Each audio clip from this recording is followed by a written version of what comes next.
Hello, internet. Where is my thing? There it went. There it went. All right. It is episode 83, May 26, 2024. It is Trivial Debates. And although I do have a host, he may have just arrived. Is that him? It is. Okay, so we got three contestants. Gavin Skellhorn from the X-rated X-Men animated review show.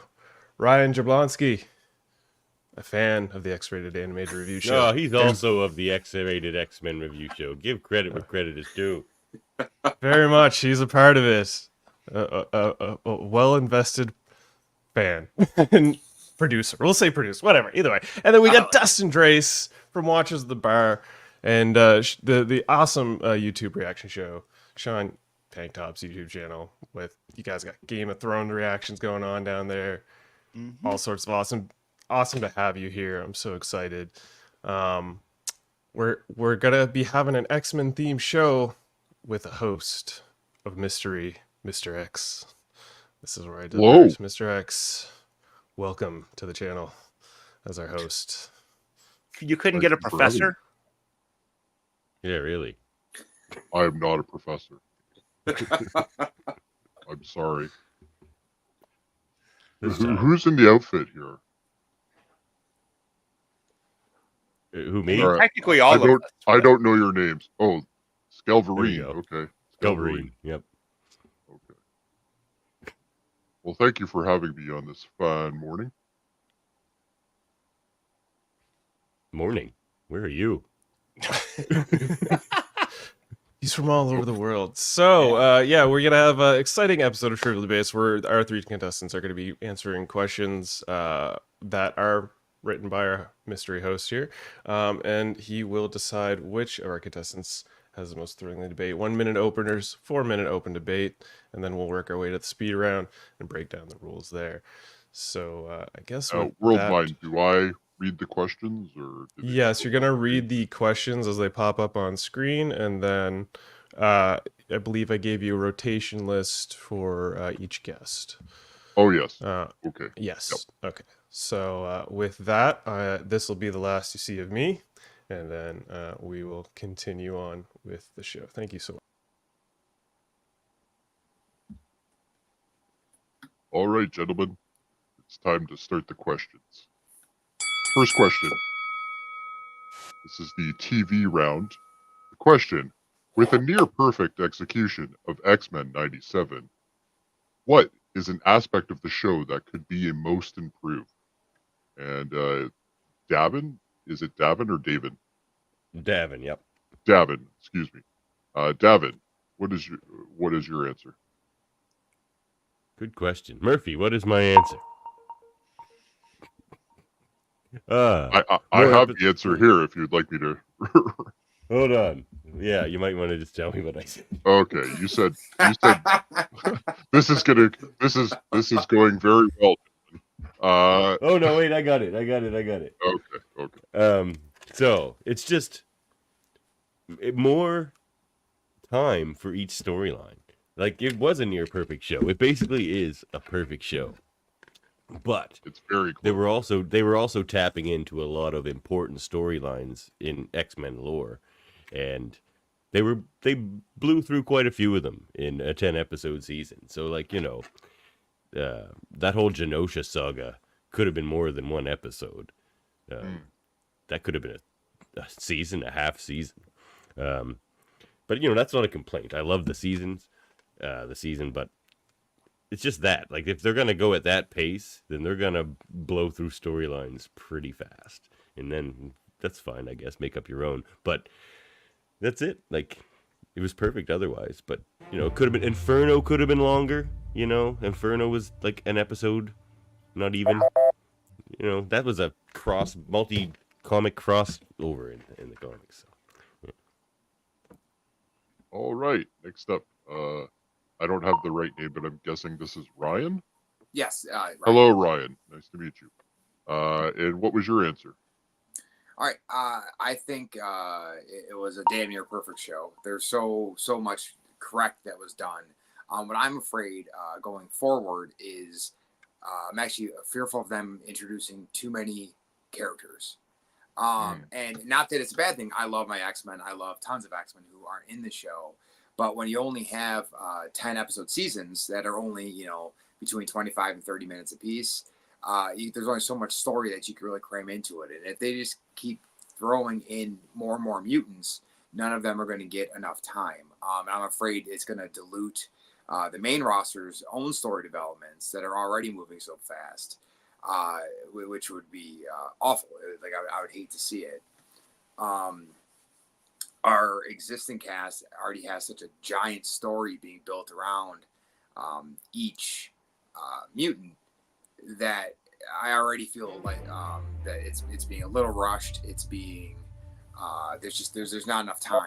So if they just start bringing in more and more and more people, I think it's going to hurt more than it's going to help. Gotcha. Okay, and there's definitely a lot of characters that they could tap into for sure. Oh, hundreds. Yeah. Thousands, I think, at this point. Yeah. Yep. Okay, next up. There we go. Well, Dustin actually has a name on his thing, so, I don't even know. Have to guess who he is. Dustin, what was your answer? Well, I also agreed actually with Skelverine because I'm terrible at debating apparently.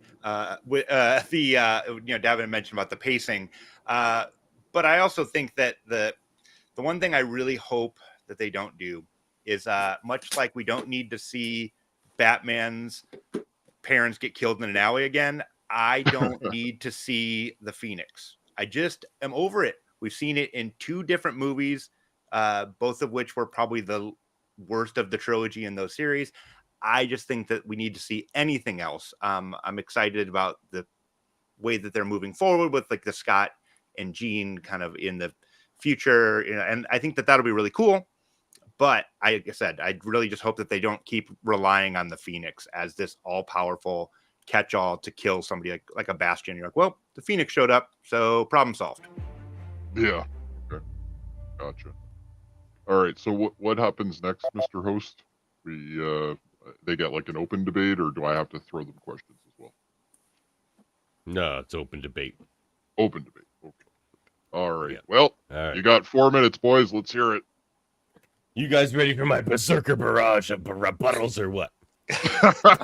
So, Ryan, I strongly disagree with what you said there, man. Give me twice as many mutants as we got. That poster that was up there in your question that had like 1 million mutants on it, give me half of that in season 1. Seriously. Yeah. Give me all the mutants, man. You don't have to tell a story about all of them, but give me them all. Show me they're there. Show me X Factor, but Excalibur. I just want to know it's all there. Give me it all. But the And mutants Dustin, showing up is much different than the mutants being part of the cast. Well, I'm also against them being showing up cast and members. not being Morph. Yeah, well, yeah, that too. But see, like I'm all about it's like like the cameos, mutants right? being there, right? Like like in the last episode, we got to see Psylocke and Alpha Flight and like the X Factor guys. I'm cool.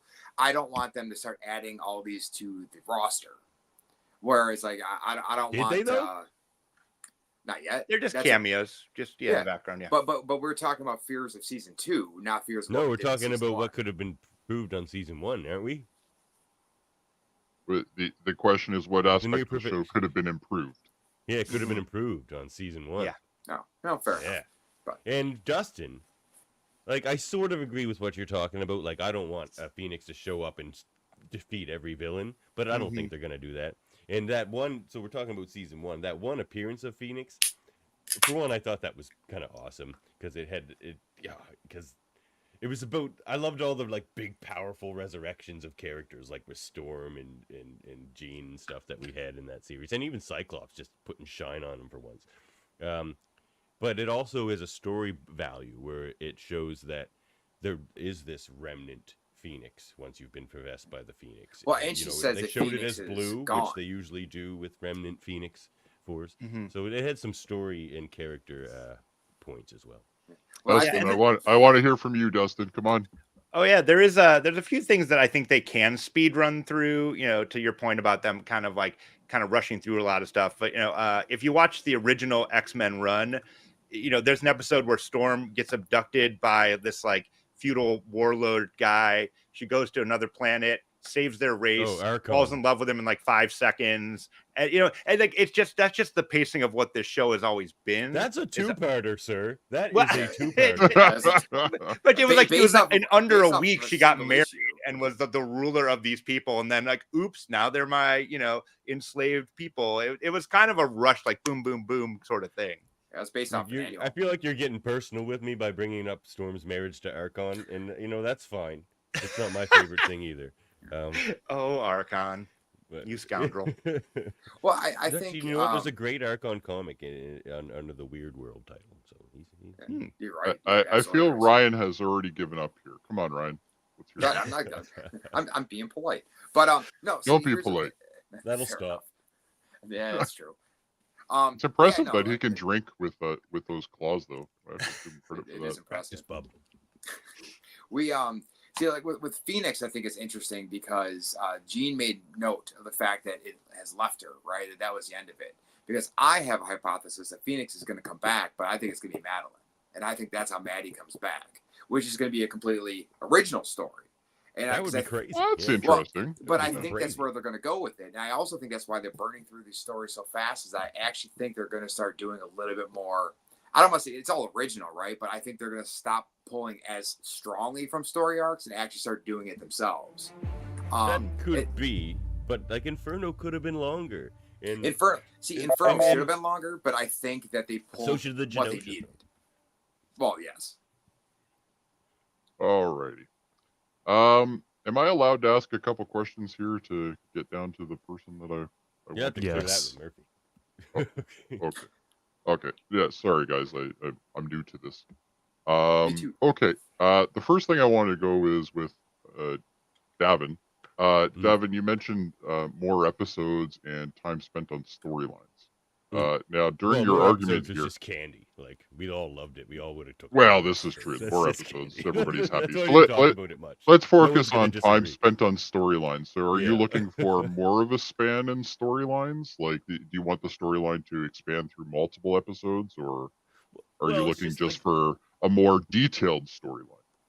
Well, it depends on the storyline, but like Inferno was jarringly short. I think. Like I think a better way to have I tackled agree. Inferno would be have it like seep into several episodes, like because you know it's things that are happening in the wider world. I mean, they didn't quite play it that way, and that's fine. But still, I feel like that's something that just could have crept into episodes and been real creepy, and then paid off in a single episode. And you find out it's Maddie as the Goblin. Like there was no build up to the Goblin Queen; it just happened. And where'd she get I her felt fucking name from? Yeah, Yeah. because there was no That's a good build-up. That's what I question. mean, they spent no time on it, and so that's my point there. And like Inferno is the best Okay. example, but even the Genosha saga, the whole Ea's extinction storyline, like that could have had a lot more time. We didn't get to know Genosha before they destroyed it. So Okay. Anybody have any last words? No. Okay. I think if I have to pick a winner, there was two that definitely stood out to me. But I think if I had to pick the winner, I'm gonna go with, in this case, I'm gonna go with Davin. And the reason being is because number one, he went out, claws out. I think based on what I know about this show, it's not always about your answer; it's about how you debate it, and that's I feel that that's how it's great. definitely did a little bit better. But I'm guessing it's. I think he's done these before, where I don't think the other two of us here have. I am the seasoned veteran here in the God. So maybe it's just that opening jitters for Dustin and Ryan. But anyway, Oh, I expect these boys to leave me bloody by the end of it. oh okay, well. I'm hoping to see that too. And the next question kind of holds a little bit more of a value to me, because this kind of gets into comics a little bit more, which is great. So the question is, movies.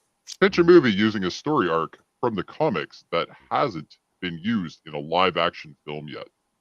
So obviously Phoenix Saga is out. But everybody, most things are fair game. So in this scenario, we're going to go with Ryan first. Ryan, what was your pick? All right, my pick was the Messiah Complex. Okay, which is just for anybody who doesn't understand what it is, and correct me if I'm wrong here, but it's basically the birth of a child that had the X gene since the Yeah, destination, right? Yes, yeah. It was Okay. the first mutant born since Wanda said no more mutants. There you go. Fair enough. Okay, let's pitch it. Let's hear it. All right. So Messiah Complex to me has everything, specifically a live action movie could possibly be looking for. It's epitomizes everything that the X-Men are about. It's super action packed. The base of the story is such an easy setup. It's like literally one flashback could show the no more mutants, and then like a scene in a hospital maternity ward could like show a mutant being born with like a 2 year later type of deal. And the amount of characters that could be in this movie would just be absolutely insane. I mean, like the cameos throughout the entire flick would make people of any fandom just go crazy. Like, I mean, look how nuts everybody went in that last episode of X-Men '97. Imagine that, but with every like mutant showing up, like Sinister, Sabretooth, Mystique, Cable, Reverend Stryker, Bastion. Every single one of them would be in this movie. Gotcha. Okay. Ah, good answer. All right, Dustin is next. What did you pick, Dustin? All right. So I picked the Brood Saga just because it's a horror movie in the waiting. And, if you're a fan of things like all the Aliens movies, if you're a fan of the recent Prey, if you're a fan of The Thing, Among Us, it's got all of those like horror elements of an alien being taking people over, gestating inside of them, and at any point your friends could become your enemies, and it's got all of my favorite team. It's got Cyclops, it's got Storm, Wolverine, Kitty Pryde, Nightcrawler, Colossus, and it's I don't know, just one of my favorite stories. I always just really, really loved just how tense it was, and you get the moment where Wolverine realizes that like at any point he may have to kill his friends if they turn into the Brood, and it's really heartbreaking. Yeah, the Brood, for anybody who don't know, they're like an alien. They're an alien race of parasites, basically, right? Yeah, facehuggers, basically gestating. Yeah, they're essentially aliens, just in a comic world. All right, Davin, what was your pick? See, this is what my problem was going to be with this episode. I love both your guys' picks, actually. But I chose... I'm still going to poke holes in them, fellas, but I love them. They're good picks. House of X and Powers of X. And why? Because it's just so different. It's happening in two way different timelines. We have our present day, and we have like very far in the future, like way far in the future, like at least 2,000 years, I think. I can't remember exactly. So like that's it could be several movies, but it's a single movie happening in two places at once, which is sort of where they're going in season 2 of X-Men '97, where they're going to have several storyline or timelines affecting each other. So it's that, but it's also it's a new setting. It's not the mansion. They're on the island of Krakoa. It's a whole new status quo for the mutants, and all the mutants are together. All the characters are there, so you can have any character you want in the movie, and it makes sense, and it adds to the story. All right, thank you, Davin. You guys all picked absolutely fantastic story arcs. Like these are top notch. Obviously, the one that comes to mind for me is probably going to be Brood Saga, because of the fact that it's a lot of people look at it as being probably one of the best arcs of its time, right? Basically, other than maybe Dark Phoenix Saga, but again, that doesn't affect anything to do with the judging here.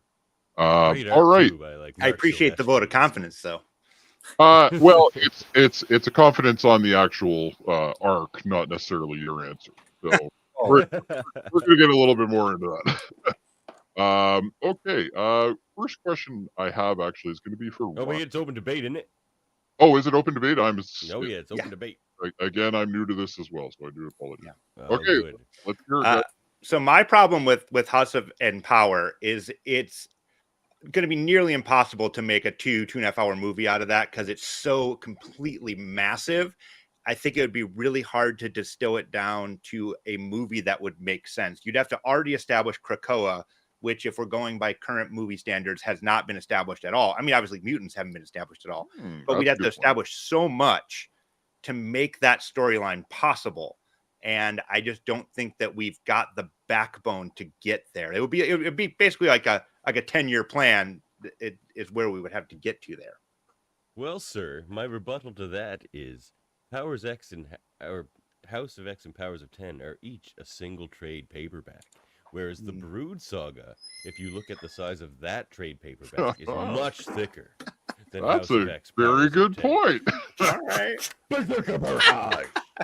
Berserker Barrage. Ryan, I love the Messiah complex, but the problem is we've seen this before.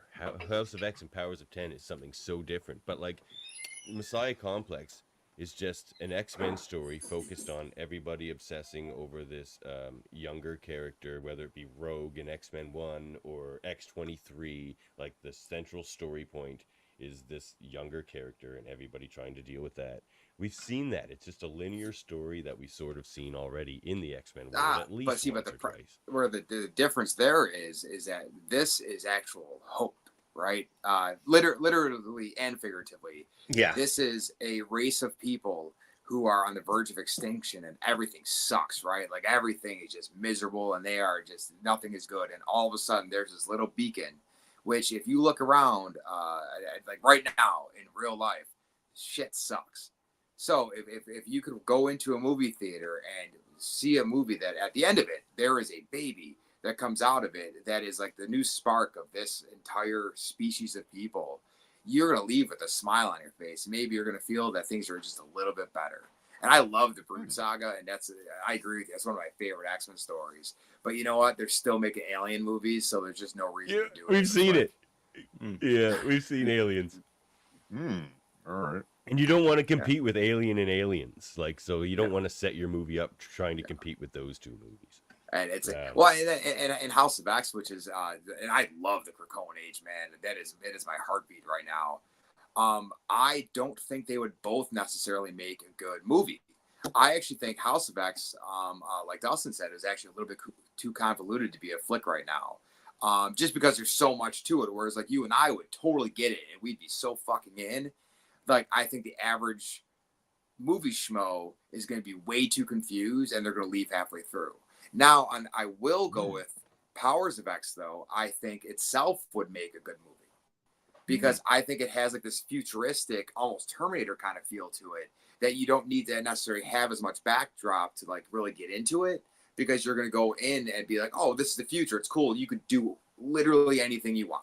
Whereas, House of X still takes place in the now, but it takes place in the now that needs something to base its world around, right? Like it's a little too fantasy for people, I think, to really dive in. And again, I'm just going with like the average like schmo who goes into the movies is not going to have any. But the average schmo, Ryan, has seen all the old X-Men movies, and the thing about Powers of X and House of X, or Powers of 10, is that it's this new status quo from the old status quo that everybody knows, that we knew as comic fans in the comics and that people in film know as the Fox area. So it's a way to separate from the Fox era as well. Yeah, but here's Deadpool's the going to new do status quo. All right, gentlemen. Those were some really You're probably right. Yeah, I like how each of you kind of shut down the other one. That's kind of cool. I don't think I actually need to ask my question because one of you already answered it. Okay, I think I'm ready to give a ruling here. I'm going to go this time with Ryan. One of the reasons why is the fact that Ryan also brought up the fact that, he took it from a little bit of a different angle and said, if you're making a movie, it has to appeal to people. And, the fact that you want to, a lot of people go to the movies for escapism. So I think that's very valid. So it's, I admit that people might walk out of my movie going, what the fuck did I just watch? But it would be amazing. Well, it would be amazing. I'm saying, for the fans, it would be amazing for sure. Yeah. But it's, I think all three of them I would love to see as a movie. Me too. I don't even care if it's like Aliens. Give me X-Men doing Aliens, man. I would love to see the Brood Saga, but I think you're right though. I don't think you could really put it in one movie. I think it would have to span over like 3 movies, and it'd be The Brood Saga would be better in X-Men '97. I feel like. Give me like a half season of that. Oh, that's not a bad idea. It's Yeah, gotta come, man. It has to come. That would be cool. Yeah. Right, because we haven't seen them, but they're all over the Japanese intro of the old series, The Brood. Yes. Like, so like you gotta bring them in eventually. Yeah. True. Yeah, we got Yeah. those goofy ass like green aliens that got Cody. You know. Yeah. The plot. What were they called? I don't even remember. Anyway, congratulations on that one, Ryan. Cool. Thank you. All right. I know Dustin's going to be shining on this next one. I'm almost positive, but anyway, we'll geez. find out. I got No pressure. The pressure. The pressure. This is not the question that I have. Hold What? on. Are we on the music one already? Oh. I have sports next. Yeah, I think we should Oh. be on sports. Is it supposed to be sports, Mr. It was meant to be music, then sports, but yeah, let's go with sports, and that's my bet. Okay. Yeah, fair enough. Okay. So sports, even though I didn't know what the hell I was going to ask you guys on this one. Name a It's always sports the team. hardest one. Oh, it's brutal. Name a sports team based on a character or organization from the X-Men comics. Why does your choice better represent the spirit of the X-Men and a sports team at the same time, basically? And we're gonna go with first person is actually Dustin. All right, Dustin, All right. let's hear it. All right. So I'm picking Orcus, which is the new newish villain organization. Because here's my idea. Orcus is an insidious organization whose only goal is to prevent the dominance of mutant kind. So much like a sports team, you're always trying to dominate the other team. But it's also a team that is made up of a bunch of disgraced human and human adjacent people. So you have people like Abigail Brand, you have Moira McTaggart, you have Fei Long, MODOK. So it's people from like AIM, all of these scientists that are basically just like, look, mutant kind is the biggest threat. So I don't know if you've ever seen like that movie, The Longest Yard, which is basically just like a bunch of convicts. That's the go one to a in prison. jail, right? Yeah. Yeah. And so football or something. Mm-hmm. So basically, you take a bunch of people who've been, like, fallen from grace. They form a little team. They have to come back, and everybody loves an underdog story. So I just think it's like a really, like, it's a villainous kind of team, and everybody loves. It's like, remember in the '80s when everybody wanted to have like the Raiders gear. Everybody loves a good villain, and everyone loves an underdog. All right, that was. Hey, you know what? I so far this might actually be the question that's kind of exciting. Okay. Looks like Ryan is All right. next. What was Hold your on, pick, Ryan? hold on. Call time. Murphy, get in here. Oh, okay. What up? You didn't give us the second half of his question. What? What part? It's like you ended it at the sports team part, not the what better represents the spirit of the X-Men. Now, you didn't give us that part. My pick has nothing to do with that part because you didn't give us that part. Okay, so roll with it. It's all the same. No, it's not.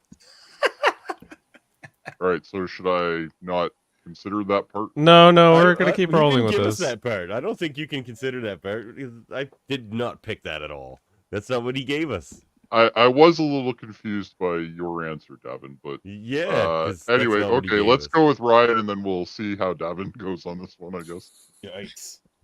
All right, go ahead, Ryan. All right. So I picked. We're gonna go with the name. The Krakoan Knights. It's a football team. So Based on the sentient tree. Okay. They're in the city of Krakoa? yeah, the Krakoan Knights, brother. All right, Actually, he's not a tree; he's an island, right? It's an island. Yeah, he's a sentient island. He's a mutant. But so Krakoa is the long fought for paradise of the mutants, right? There's no bad, there's no good, there's just one species. So the team, they're fighting for each other to keep their world safe. The villains, the bad guys, everybody. Omega Red is on the good guys now. Mr. Sinister is part of the leaders. Apocalypse is like one of the top guys. It's no different than a football team that has different positions and different levels of egos and attitudes that they put aside for the greater good. Win or lose, Krakoa will always stick together. Even as the walls are crumbling down, the team is still backing each other. Even if it leads to their own demise, they're still with each other no matter what. Righto. All right. Okay. I guess Evan is the next one. Here we and go. It's going to be a little different. I guess. Look, my pick does not represent the spirit of the X-Men because my stop is an unstoppable monster. My team is an unstoppable monster in any sport, an irresistible force. When it starts winning, it cannot stop. My team is the pick any city. I'll pick Eastern Passage because that's where I live. Juggernauts. The Juggernauts. What do you want? Like it obviously the image is perfect for like football or something, but it doesn't have to be. Like it'd be a great hockey team. It'd be great anything. It's the Juggernauts. They can't be stopped. Once they start going, it can't be stopped. Like that's gonna get the fans going, man. You have people going out, and it's just like you just hear like the team comes out and you just hear crash, boom, boom, and it's like it's unstoppable. It's unstoppable. It will strike fear into the hearts of your opponents because they know they do not want to stand in the path of the Juggernaut. It's plural. Okay, so I'm gonna interject here why I added the caveat of the spirit of the X-Men because when I reviewed the question, tell us that if you're gonna add it. well, you know what? I'm throwing you curveballs in this episode all over the place, so get used to it. The reason why I chose to add this always addition like to the this? question Oh yeah, sometimes it's a contentious show. the reason why I added the caveat of why does your choice better represent the spirit of the X-Men and sports team because I thought why are we just arguing the name of an X-Men team? Like where's the genesis that was the of question. that? Yeah, but what kind of question is that? Is just gonna argue about the name? Like, come on. So I want to see why your names and why the people you chose them, but why are they also going to be a representative of the spirit of the X-Men and a sports team altogether? So, final thinking. On that, I'm The going to fix say is in, Cohen Murphy. Knight is too long. fix Like I is wouldn't in. want it on a jersey. Like if I'm going to support that team, I don't know, it's just too much for me. Like I'm not a big sports person. I need my jersey to look cool. Cohen Knights, It it's like- sounds cool, but it's it's like- like what? it's like a little kid softball team, like sponsored by like the local like ice cream shop. And why You're not gonna, Knights? Like, you're is not that gonna the let him coolest say thing that to you, are you, Ryan? Is that the coolest Well- thing about Krakoa you could come up with, Ryan? That it has a nighttime? Every place has Wow. a nighttime. Well, yeah. What does that say I about think he was- Krakoa? I don't think that's what he meant. Yeah, but you spelled this night with a K, buddy. Like Yeah. It's not nighttime there. In my notes, it isn't a K. And listen, I don't want to hear anything about a Juggernaut who is going to be figure skating and curling and maybe doing hurdles because I don't. You don't know want if your that's gonna- curling rocks to be unstoppable? Of course you do. Of course Well, you do. You Part don't of want the curling, other though, rocks is to standing get in the way. rocks to stop. Mm-hmm. If they don't stop, then that's not going to be good curling. See, At least because- that's Look, how you know I what? You want to understand talk the game. Spirit of the X-Men? Here it is. The Spirit of the X-Men is also irresistible and unstoppable. But why? Because the side of good will always triumph over the side of intolerance and bigotry and racism and like And you know so what? you picked Like a Orcus. villain? You want people to choose or cheer for Orcus, Dustin? What are you doing here? What's going on? You He's an want anti-hero. people to cheer for Orcus? those aren't Orcus. anti-heroes. They're literal evil incarnate. What have you got me into, World Mind? They're racist, evil like robots. Yeah, you want to wear that on your shirt? He's like, Yeah. you're an Orcus fan, dude. Yeah. Like, dude. Yeah, Like- you might as well walk around being like Zig Heil. Oh wow! God, come on, Dustin, get in there. No, he's right. He's entirely right. There I are mean, people but, in Orcus who definitely do that to each other. Yeah, like there's Like, nothing good about it. They're so bad they fucking kill themselves. like And they're not literally even murder- athletic like Juggernaut or a mutant island. Still don't know where you're going with this Krakoa Yeah, I don't know thing. about an but like, island being athletic, they're but mad scientists. what you're That doesn't saying. have anything to do with sports. Juggernaut Yeah. is a very excellent athlete. and he's I- got that. But you know what? The problem with Juggernaut is that up until a little recently, he never played well with others. And if you're going to be in a sport and you're going to have a team, and this is one thing that Orcus at least could do, is that they could play well together, even if they're bad guys. Juggernaut only played well with a little fish boy that he let get killed. If it- Sorry, Sam. Look, I pluralized my Juggernaut. juggernauts. We are all one together. We all represent a part But of the Juggernaut's not a juggernaut. mutant, so One of he us is the couldn't- helmet. One of us is the crimson bands of Sitarak. No, he doesn't have those, but he does have No. crimson bands, and he He's is not possessed Doctor by Strange. Sitarak. Come on, man. I know, Yeah. but yeah, I know, but you know, All right, that's so I'm going to throw it out here. quibbling. Some real- That's some quibbling. Some I was real-life wondering if we shit were going to get to the Juggernaut, not a mutant thing. I'm glad we did. I'm glad we Yeah, got there, it's- guys. I'm very proud of us. Ooh. We Yet he was allowed to live on Krakoa. Yet, yeah, that's a good point. He was welcomed onto your team, that's nepotism, Ryan. He and was you know it. welcomed with open arms. Oh, oh. That's a He- blow. And like, who are these knights? If you're spelling it with a K, who are these knights of Krakoa? Oh, I'll and what tell you does who that they have are. to do with Krakoa? So they're the team that 3 years in a row has won me a fantasy football championship. Oh. It already his name of his team. Nice. Biased. like it. Biased, I'm but just still saying. makes no sense. There are no knights of Krakoa. Yeah, there's the Knights of X, bro. What if the Juggernaut had a bad season? Sounds He good Juggernauts point. would never have a bad season. They're unstoppable, irresistible. I like the Depends irresistible on the game, Juggernaut. I guess, I though. want to read that book. Okay, I only have one question, and this is actually going to be for Dustin. Now, these guys both really nailed you on this whole a bad organization I mean, thing. the second you bring in Nazis, like, it's hard to overcome. Yeah, it's really hard But to it get was past the appropriate Nazi to Nazi part. do in this case. So, give me one example on why they would be better than the two other picks that we have here. So the Orcus, in terms of leadership skills, organizational skills, and pure teamwork, they would be a better cohesive team because they're made up of a bunch of people who have been displaced, and everyone can rally behind them because they are trying to defeat a common enemy. The other team. That's a But- nice way of trying to exterminate people for being different, but whatever. Also, half the team of Orcus just turned on the other half because the robots want to kill all the humans. True. All right. Man, we can poke holes in Orcus all day. Can we get another 4 minutes to poke holes in Orcus? I'm not sure we need to. Yeah, all right. I did it to myself. I did it to myself. Dustin, as much as I liked you coming out of the gate there, I think they really did shut you down. I was so excited to see how he debated his pick, though. As soon as he said it, I laughed out loud. He did a good job. Yeah, not too I bad. tried my Until somebody brought out the Nazi card. What do you think The the working Nazi together card thing was pretty good. is? It was pretty good, actually. Yeah. You know what? I've made my choice, even though this one is tough. You know what? When it comes to the debate side of things, I've been told that I have to also, look at the debate itself, not necessarily the answer. So I think with the answer plus the way it was debated, I'm gonna give this one to Davin. I even though I think Ryan had a lot of really good points, Davin definitely brought it.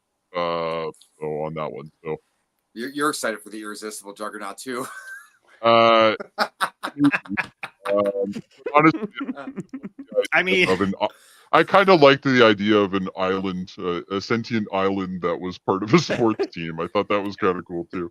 And to be quite honest, I was actually really interested in hearing what Dustin had to say on that one. Once I got that answer, I was like, wow. I don't know how he's going to debate that, but let's hear it. tried my best. Fair enough. Okay, so is music the next one then? It is. Okay, so music. Question is, what is the best 3-song playlist an X-Men character could have to represent them? So you basically had to pick an X-Men character in this scenario. And then you also had to give me 3 songs. And again, I was really grasping at straws here because music and X-Men aren't two things that mix too much. But let's give it a shot anyway. So the first person in this one looks like it's going to be because we went out of order. I think it's actually Dustin again. Oh, is it? Oh, we're gonna do Davin. All right. Okay, we'll do This is a Davin good- first then. So was Davin, a what good was your question. character pick, and what Cyclops. were the Cyclops? Okay, and Because if you're gonna start what were making songs? album or songs about a character, you start with the leader of the X-Men. And so I picked these 3 different songs for kind of 3 different reasons. Blast, I mean, because it's Marcus Miller, so it's like if you listen to it. For people who don't know who that is, that's a very amazing bassist, as well as a very competent saxophone player as well. Oh yeah. Well, he plays a Oh, whole just bunch like of stuff, a musical but his king. riffs are insane. Yeah, but anyway. Because the song is called Blast, like Cyclops' optic blast, but also it is if you listen to this song, we don't have a clip or anything, but it is the perfect song to play when like Cyclops is like kind of rolling into battle and doing an insane Cyclops thing, like in that first episode where he's just like, I'm definitely the good guy, and then he like kicks the crap out of the entire room. That would have been a better scene if Blast had been playing in the background. And I See Red, Okay. I mean, that's Cyclops' world. But if you actually look at the lyrics of this song, it actually describes his relationship with Jean and Maddie. So it's like a double meaning for Cyclops. Perfect. And your third one? Revolution, that's for everybody. It applies to all mutants, but he's the leader of the mutants. It's about revolution, which is what he's after, the revolution of thought. And Hey, Davin, yeah, I know I'm over time. you're done. All right. Next up is Ryan. All right. Who was your character, Ryan? My character was Nightcrawler. Okay. And I went off of the beaten path a little bit on this one. Nightcrawler's not even my favorite, but so I started with "Losing My Religion" by REM, which sounds like it's just like a perfect song for Nightcrawler, right? But it's actually named after a Southern phrase that refers to being pushed so far that you lose your faith over it. And so it's kind of a no-brainer, right? Like Kurt had many moments where he's questioned his feelings, his faith, his love, everything. Whether it be him seeing so many deaths and people dying that he couldn't save, or being brainwashed and forced into murdering people, or having a mother who's actually your father, and then having your mother tell you that you mean nothing to her, right? So like a lot of issues. I picked "Shake It Off" by Taylor Swift, which is a super weird one, but it's an upbeat song that celebrates the power of resilience and positivity. It's about embracing your individuality, and that screams Kurt, especially with how he comes back from the events of the last song. And then "All You Need Is Love" by the Beatles. There's not many artists who can bring as much universal joy as the Beatles do.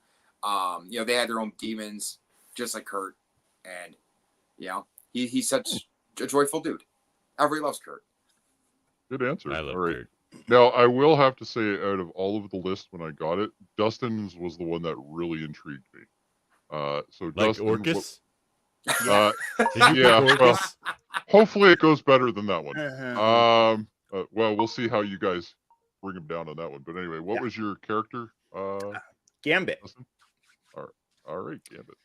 Yeah. Remember. So picked Blue Bayou by Roy Orbison.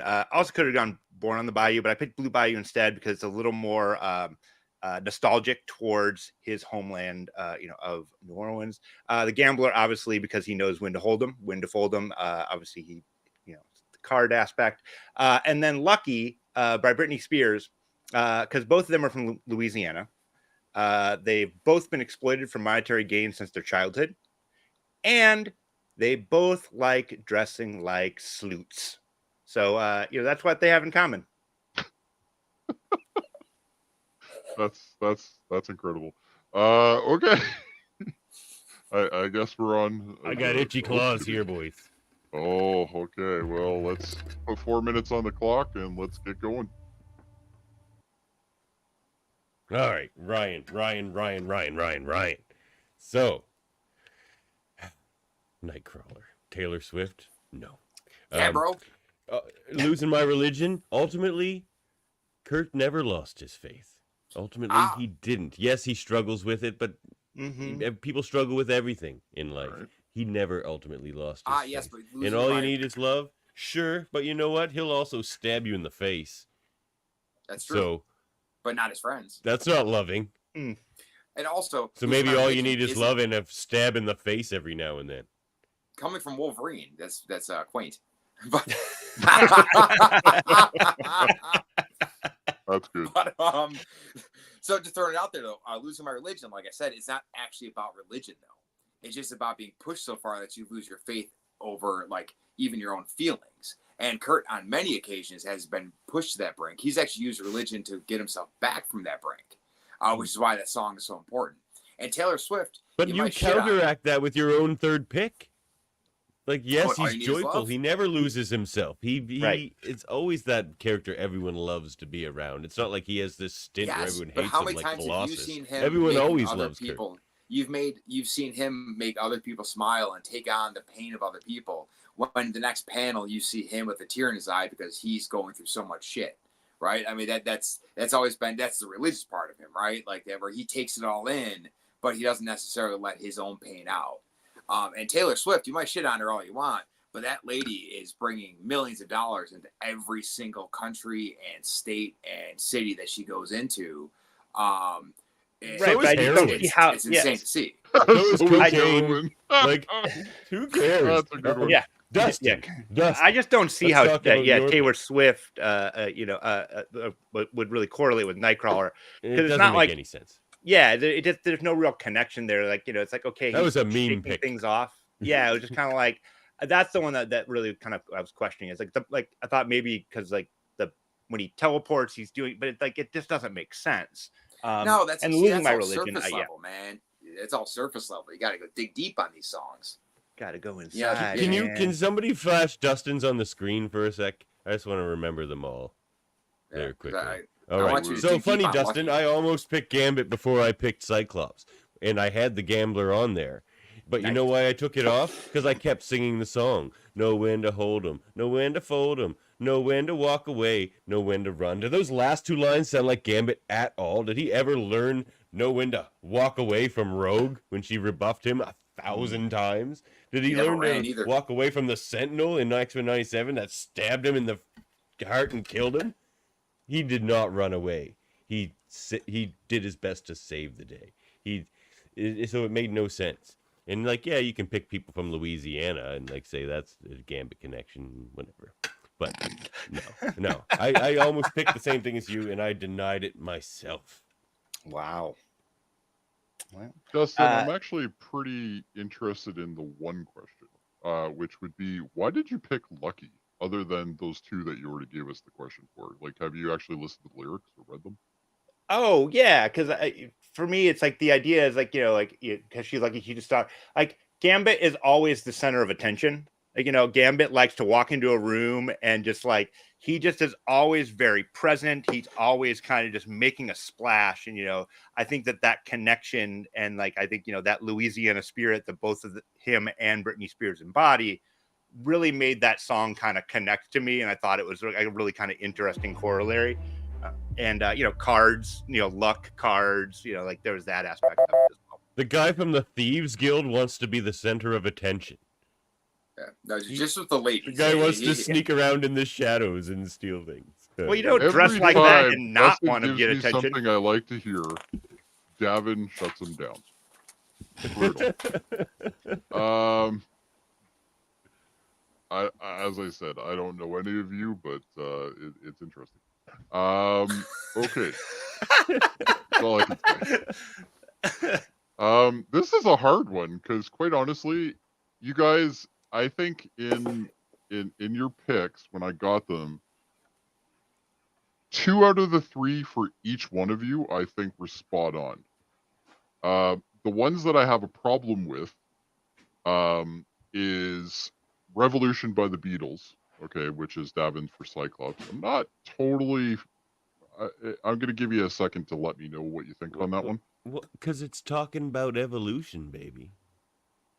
It's talking That's about cool, David. evolution. And that's what we're talking about here. Like, mutants are evolving from humans. All right.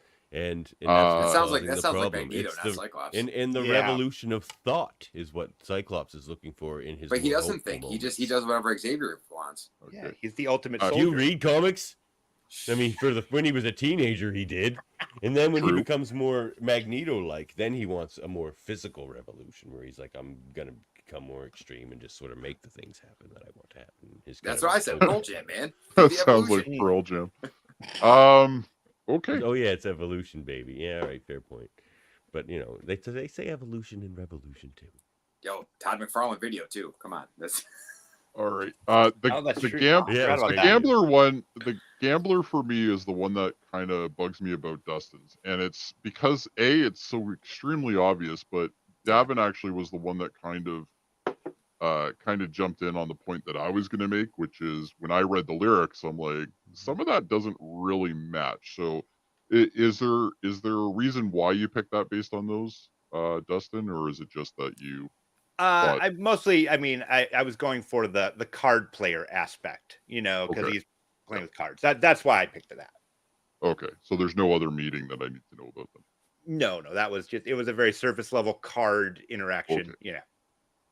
I understand. Okay, and then Ryan, it was definitely the Taylor Swift one, but you kind of gave me the reason for that. So I'm okay with that. All right, this is a hard one, and I have to Shake it pick off, somebody, baby. right?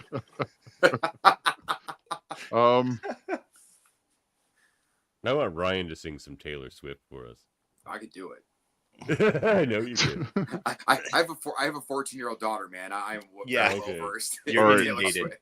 I'm between two of you, and surprisingly, Dustin is one of them. Dustin, Right. quick question: why is, other than the name of the song, why is Blue Bayou a good pick for Gam? Because it's mournful, and Gambit's past in Louisiana and in New Orleans, it's very like troubled. And every time he goes back or deals with his family there, and so if you read the lyrics, they talk about like, there's like, I left somebody behind there, and he's got, you know, his wife, he had like, you know, Belladonna, and his love's there, and so I think that there is some love lost between him and New Orleans wherever he goes, and he brings that with him everywhere. He was also the king of Damn thieves, it, that though, was a so- great answer, Dustin. Yeah, it's a good. That was a good answer. Finally, thank you. To be quite honest, I did read all of the lyrics for every song you guys picked just to see how Oh, it kind wow. of correlated. Just One to of be mine safe, didn't with the have exception lyrics. of Blast, because Blast doesn't have any lyrics. Instrumental. Yeah. It's But did you only listen to it? instrumental. Oh, so good. I know Marcus Miller very well. Oh, You know what? I'm gonna give it to Dustin just on the fact of that last answer. I think that's well Nice. earned. Well earned. yeah, even though all of you were very good, I have to get around Devin's attack skill versus the rest of you, because he just goes in for the throat every time. So we'll see how that goes, but I guess that's why he has claws on. Mm-hmm. I'm waiting for him to accidentally like hit himself in the eye or something. So That's why Oh, he's it'll got the helmet happen. on. Just wait. he does have the helmet on though, so that makes sense. Okay, I think Will it history fit? is the next one, if I'm not mistaken. And this is another one that I thought was quite interesting, even though obviously we know pretty much every story arc written by Chris Claremont at this point, obviously. But the question is, what is the best X-Men arc written by Chris Claremont? So you guys basically, in order of when you guys submitted, I don't know if there was any duplicates. World Mind didn't tell me that. Anyway, I believe Ryan is the first one up on this one, if I'm not mistaken. So Ryan, what was your pick on the best arc written by Chris Claremont? My pick was Mutant Genesis. That was Okay, the which arc. is Yes, the arc, the big arc with Jim Lee, issues 1 through 3. okay. So and that's so- that's Reformed Right. Magneto, right? What's that? That's the whole with Magneto being reformed and all that. Oh yeah, this is when the new series launched. Yes. In the 90s. Yeah. Yeah, So this okay. is Magneto This was is- not reformed. no. Well, Yeah. Turns out he wasn't, but yeah. No. This is where he turned back to villain. Yeah. Because he was reformed before this, and then this is when he turned back. Yeah, and this is kind of when he goes back to being bad. Yes, absolutely. Okay. Um, It's been a little while since I've read some of these arcs. So I just wanted to make sure we're on the same page. Nah, totally fair. So to me, like, this is the story that truly brought the X-Men into the modern age. There's a reason. So I mean, it sold millions of copies. It's still the #1 selling comic of all time is X-Men #1. And it changed the comic world in one 3-issue arc. I know some people are sad that it was like the end of Claremont's run, but it literally opened up the door for just millions of comic fans. Oh yes, this was his last one, wasn't it? Yeah. Yeah. I mean, he came back multiple times, but Yeah, this he is did. this but is this was the end last like, of the era, original yeah. run. Yeah. But but it gave us, and also like it gave us the designs that led to the animated series, all the video games post the arcade. It was all based off of like these Jim Lee designs. And this is also the 3 issues that took Jim Lee from being a badass X-Men artist to like the Mount Rushmore of comics. The designs he came up with are still the ones that come to most people's minds when you're thinking of the X-Men. I gave you a little extra time because I did interrupt you. So no, I appreciate that. Thank you. But anyway, so the next one up, I guess, is Dustin, even though that's not the order I have. But anyway, that's fine. Dustin, what was your pick? So I picked A Green and Pleasant Land, which is X-Men 235 through 238. This is when we're first introduced to Genosha. I love the Outback era X-Men. I think that era was really dark and gritty. We learn a lot about gene manipulation through the introduction of the folks that are doing genetic testing on Genosha, all the gene engineers. And this is when we see Wolverine and Rogue get depowered. And this is when we learn about Wolverine's healing factor and how he's constantly fighting against the adamantium at all times. And there's like this really, really great spot where his claws come out and they don't heal. And it was like one of the first times where we saw the real inner workings of Wolverine's healing factor. And I thought it was just so gritty and so raw and so interesting.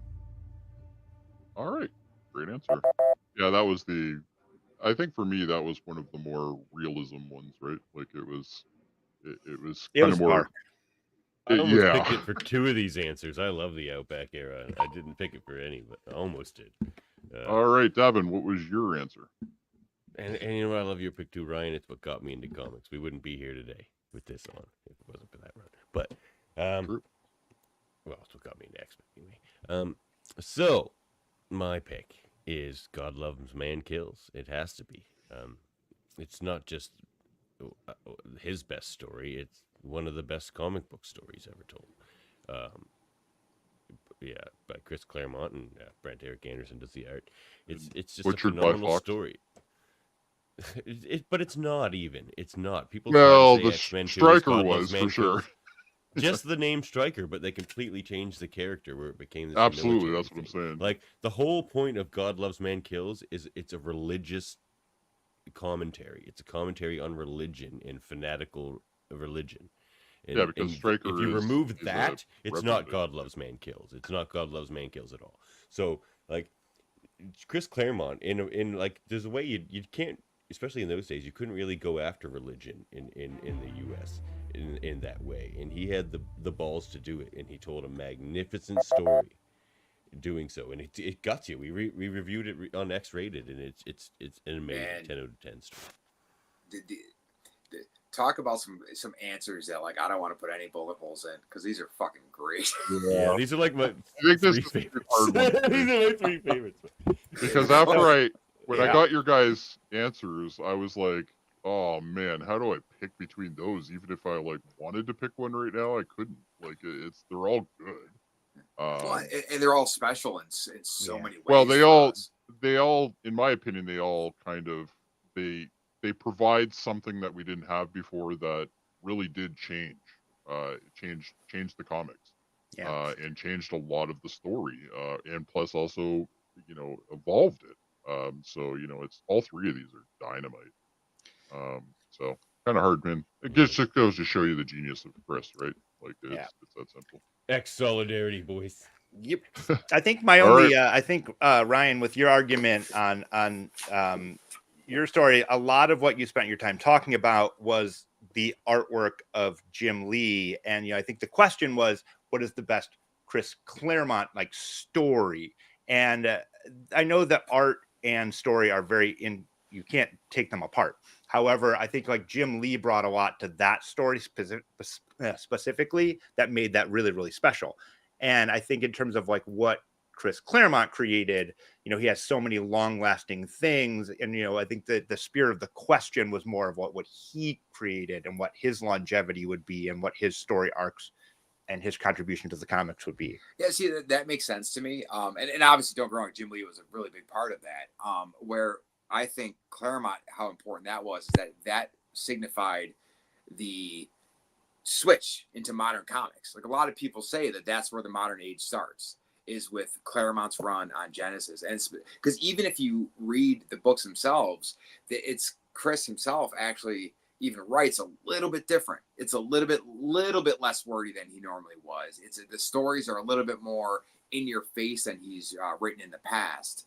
That was Claremont, and it was sad because it was him saying goodbye, but it was also him being like, "Hey, here's the candle, man. Like, keep this shit going." And as much as he might have been mad at editorial at the time, like he really loves the like writers that like got to come after him and the artists and everything like that. Like he was always like him and Cockrum, him and Byrne, him and whatever.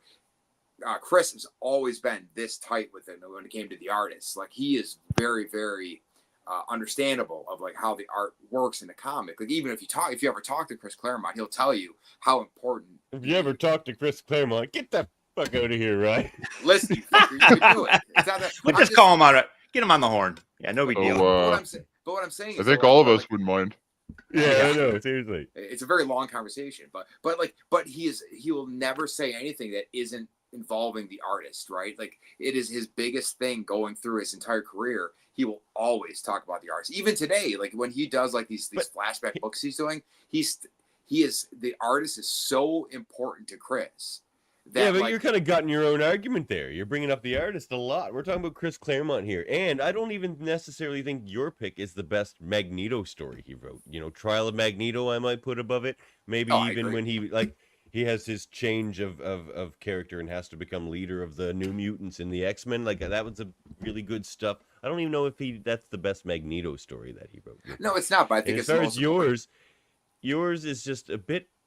It's kind of more like Inferno, where it's just like a thing that's happening and there's a lot going on. Like the Outback era is just kind of like a section of comics where it's like, I love it. But it's like, it's not very cohesive as a story necessarily. It's just like, there's kind of status quo at the moment. Whereas God Loves Man Kills is a story from start to beginning. And it's the perfect. But look at what has inspired the X-Men.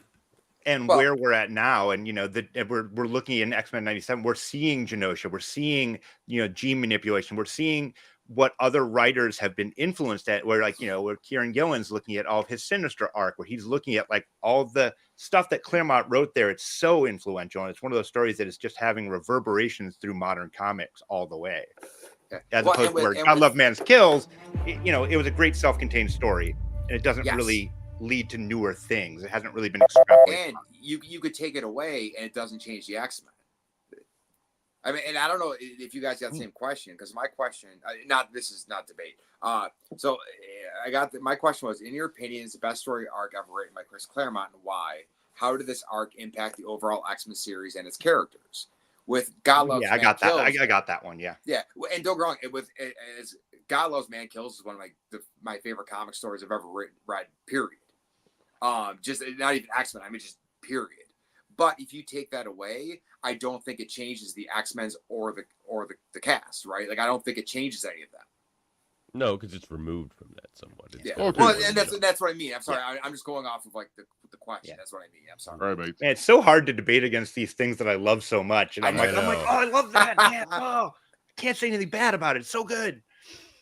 Yeah. Okay. I love these stories. As I can't really judge the arcs because all three of them are fantastic. So I really have to go down to the debate and what was said during it. In this case, there was one person that did jump out a little bit to me, and this time it wasn't Davin, even though he's usually the one going for the jugular. I'm actually going to give this one to Dustin. And the reason being is because Dustin came in full tilt. He told me exactly what was wrong with Ryan's pick.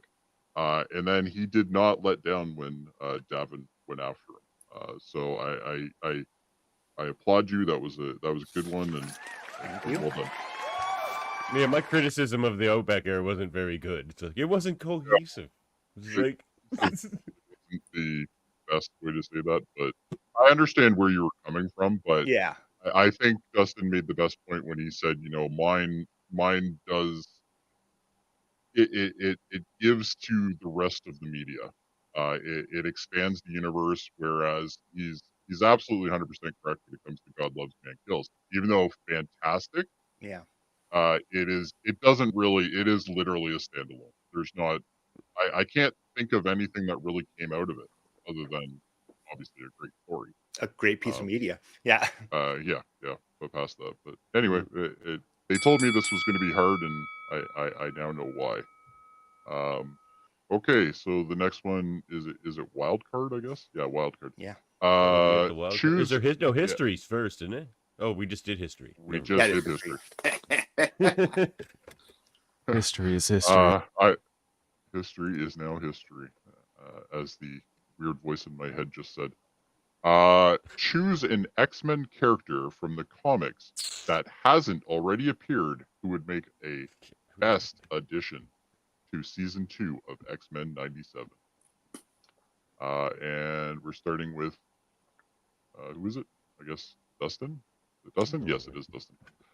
So Dustin, what was your pick? I'm going to go with Esme Cuckoo of the Stepford Cuckoos, aka the 5 and 1. We've already seen, through the timeline shenanigans that we're probably going to get a lot of like alternate Cables, and I've always loved when Cable was young kid Cable was dating all of the Stepford Cuckoos at once. I thought that storyline was really, really fun. Also, we didn't get enough Emma in X-Men 97, and I really love the role of Emma as this reluctant matriarch figure to the Cuckoos. And then, there's also some like subterfuge, and there's the whole thing with Esme where she's like amplifying her powers using kick, so we could get like a little, PSA moment of, don't do drugs. And I just think she's a really interesting character. And I've always found her to be a really cool addition to the Emma Frost canon. But I guess the question is she going to kill Sophie? Yes. Well, that was like so heartbreaking when that happened. I mean, so It really was. I would love to see it. I'm not sure they can put that into the show. Yeah, Disney, do it. Yeah, I don't know if Disney would go that far. Okay, so the next person up is Ryan. What was your pick, Ryan? All right.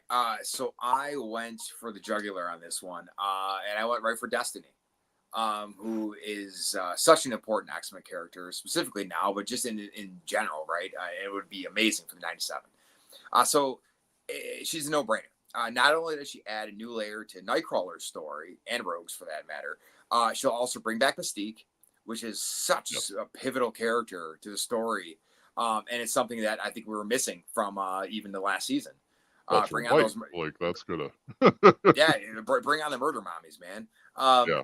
Her predictions of the possible future outcomes could play so strongly with characters like Cable and Bishop being actual castmates. And with Apocalypse being like the major story in 3 different timelines, it'd be awesome to use Destiny as a character whose visions change as the X-Men in the various eras are doing things to alter the past, the present, and the future. So, like, she may be like this perfect puzzle piece that gets added in what should be an amazing season. All right. Let's round off these good answers with Davin. What did you pick, Davin? With the shitty one. The greatest X-Men character that we haven't seen yet in this series, and that is, of course, Kitty Kate Pryde. Kitty is the X-Men. Like, until, like, she was the point of view character for 15 years for most of Claremont's run. Like, and she's the character that not only grew up with us, the readers, but grew up as like the first character that we see really even at that young of an age grow up as an X-Man. So she's the most like capable, most experienced. Like, there's a reason she leads teams that has Storm on it. Like, she's an unbelievable character that we haven't seen. They could tie her into Excalibur if they wanted, or like bring her in older. We could see Pirate Kate, Marauder Pirate Kate. Oh, I'd be all about that. I love that pirate look. And we get Lockheed. Lockheed's a lot of fun. And it's a reason to bring in maybe Colossus some more as well. Not only that, but like Disney could add some marketing. She could go by Sprite for a while. There you go. There you go. Yeah, you go by Ariel. I won't consider You go by that as part Ariel. of the debate. Yeah. Ariel. Ariel, the Little Mermaid. Yeah. There you go. Well, they already have an Ariel, so I don't know if that's gonna work. Yeah, maybe they wouldn't like that. Okay. I think the all only reason three I of didn't these- pick Kitty was just because we saw her in the finale. So I kind of felt that we were already gonna get her. And she's kind of there on the poster. That's why I didn't pick like a Colossus or some of the other ones. Oh, that's 'Cause I'm good. like, okay, Well, that's and just gonna happen. What? And it's tough. It's tough with Kitty too because I love Kate Pride. But for as far as the animated series, now we're not talking about the comics. We're talking about the animated series. We already got Kitty, and that's Jubilee in the series. Like the stand-in for that. So yeah. so everything that Kitty did, which was so important in the books, was already done by Jubilee. So you can't do it again. Because then it would just be ridiculously redundant. And I'm not. And again, this is I'm not even shitting That's a on good Kitty point. at all. I just don't know how they would use her as that much of a centerpiece. If that's what you're because that was your argument, is that that's what she's going to be. But like we already had that. We don't need it again. No, that's what she has been. But I also said you could bring her in as an adult if you want. And I begrudge the idea, this direct comparison of Jubilee and Kitty Pride. So like now that we've had Jubilee, we can never have Kitty Pride. I begrudge that. We don't do that with we'll other still get characters. Kitty. Like, well, now that you have Wolverine, you can't have Sabretooth. Like, we don't do stuff like that. So let's not start with Kitty, one of the great characters, because she's had so many iterations with Excalibur and Pirate Kate, and you can do whatever you want with her. You can just have her show up and like Storm's just super happy to see her and like cries a little bit and she's so happy. I would be all about that. But so how would she add to the story and the dynamics with her being there? Now we're going. Now you have to remember. Now we're going because we're talking about season 2. Mhm. Yes. Well, yes. here's the season 2. Well, yeah. Well, that's the thing. That's my problem with this Destiny pick of yours. Is because you're like, how do you apply that to season 2? You're like, well, because she could be like picking up on all these changes they're making in the timelines. So basically, she just reiterates things we've just watched anyway. Yeah, that's kind of the problem in her the role. comic That's her role too. in this story. Yeah, well, Where she's like a Frank everybody the Butcher's says that to her, character. yeah. She's sort of a MacGuffin that you have to kind of brush to the side. Like She's this more like happened. She's Indra. like, well, it's not always right. Sometimes it's not Yeah, right. yeah. You know. But it's say, like- What are you doing here? yeah, but say exactly. she's the character that's there, Destiny. That is, if she's a character that's there, and then all of a sudden she's like her shit starts changing. Specifically, say if she's with like in right now we know they're present. We have Forge, we have Bishop. Obviously, we have Jubilee, Sunspot, Cable somewhere like around. Like she would be the character that would be like, "Yo, don't do this. You're gonna fuck things up." So can we just talk about the elephant in the room for a second? Dustin, you picked Esme Cuckoo. I do not grant you the other cuckoos. You just picked one cuckoo to drop into this series, which is completely stupid if you don't have the other cuckoos. And you don't get to pick 5 or 6 characters for this. Like 5 characters for this. Yeah, that's why I picked one of them. Because so you're just gonna drop in one cuckoo, and she's just like, yeah, I have these sisters or whatever, but you don't get to see them. I'm not saying that she's not going to have the sisters. I mean, those sisters could also be there. But she's the one that everybody knows the most of. Yeah, Well, you can't be a 5-in-1 with only having one.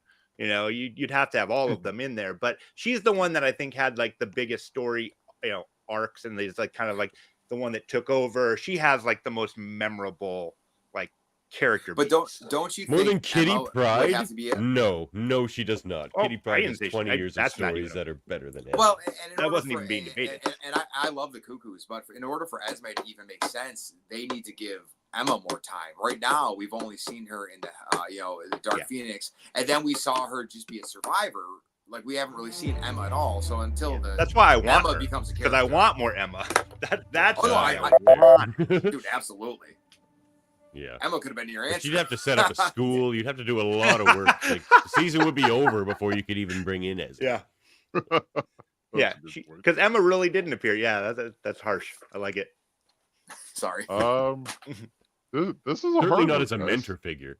Yeah. When I received your guys' answers, I instantly went, "Wow, these are actually pretty good additions. Like all of these would be good."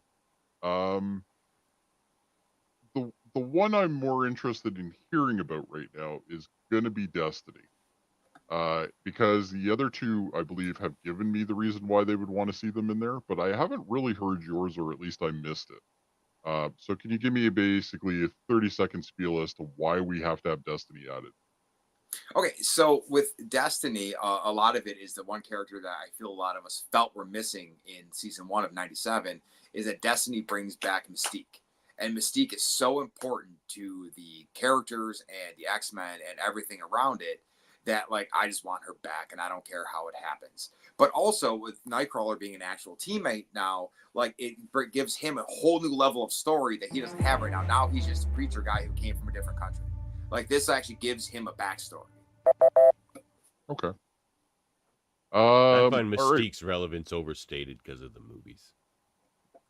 Yeah, dude. The movie's fucked up so much stuff. I wouldn't. Right? I wouldn't. I'm disagree glad I'm with not that the only one that statement. feel that. That's a really good. That's actually a pretty good statement. I completely agree with that. I think people who read comic books versus people who watch movies, I think comic book people all kind of had that feeling, but we all kind of like, I guess she's like the centerpiece now. Yeah, She's Wolverine now, I guess, or like Yeah. Cyclops now. Like, Yeah, what is this? okay, What cool. Okay. Which person is she going to imitate? Yeah. Yeah. Okay. I want another 30 seconds for Dustin, and the reason why I wanted it is because Dustin, everybody else kind of told me, you know, why yours sucked. I guess is the easiest way to say it. That seems to be this entire whole that's- debate Well, today. they really are crapping on you. That's all right. But let's least give you you didn't 30 pick Orcus. seconds. I want you to sell me on why I would want Esme over Kitty Pryde. Oh, that is. Oh man, that's harsh. All right. Good luck. You gave me a whole new question. All right. So Kitty Pryde is old and done and dated. Esme, however, is new, relevant, hip, cool, interesting, will resonate with newer viewers. Kitty Pryde, I mean, just look at her hairstyle. She's from the 80s. Like, kids are not going to relate to that. Her fashion is old and outdated. Esme is cool, and all the kids want to be like her. You want to be like this, like prissy, like. What is Esme? I'm not sure all the kids want to be Esme. I don't know. I'm Okay. Yeah, just like, riffing here, what? guys. It's called Listen, jazz. All right. The big I'd hair rather be comment Pirate got me, Kitty. so I don't know. I'd rather have a dragon. This is a hard one, guys. There's definitely two that I'm favoring right now. I'm just trying to figure out which one did the better job. We already have Storm. We already have Storm. Yeah, good point. All right.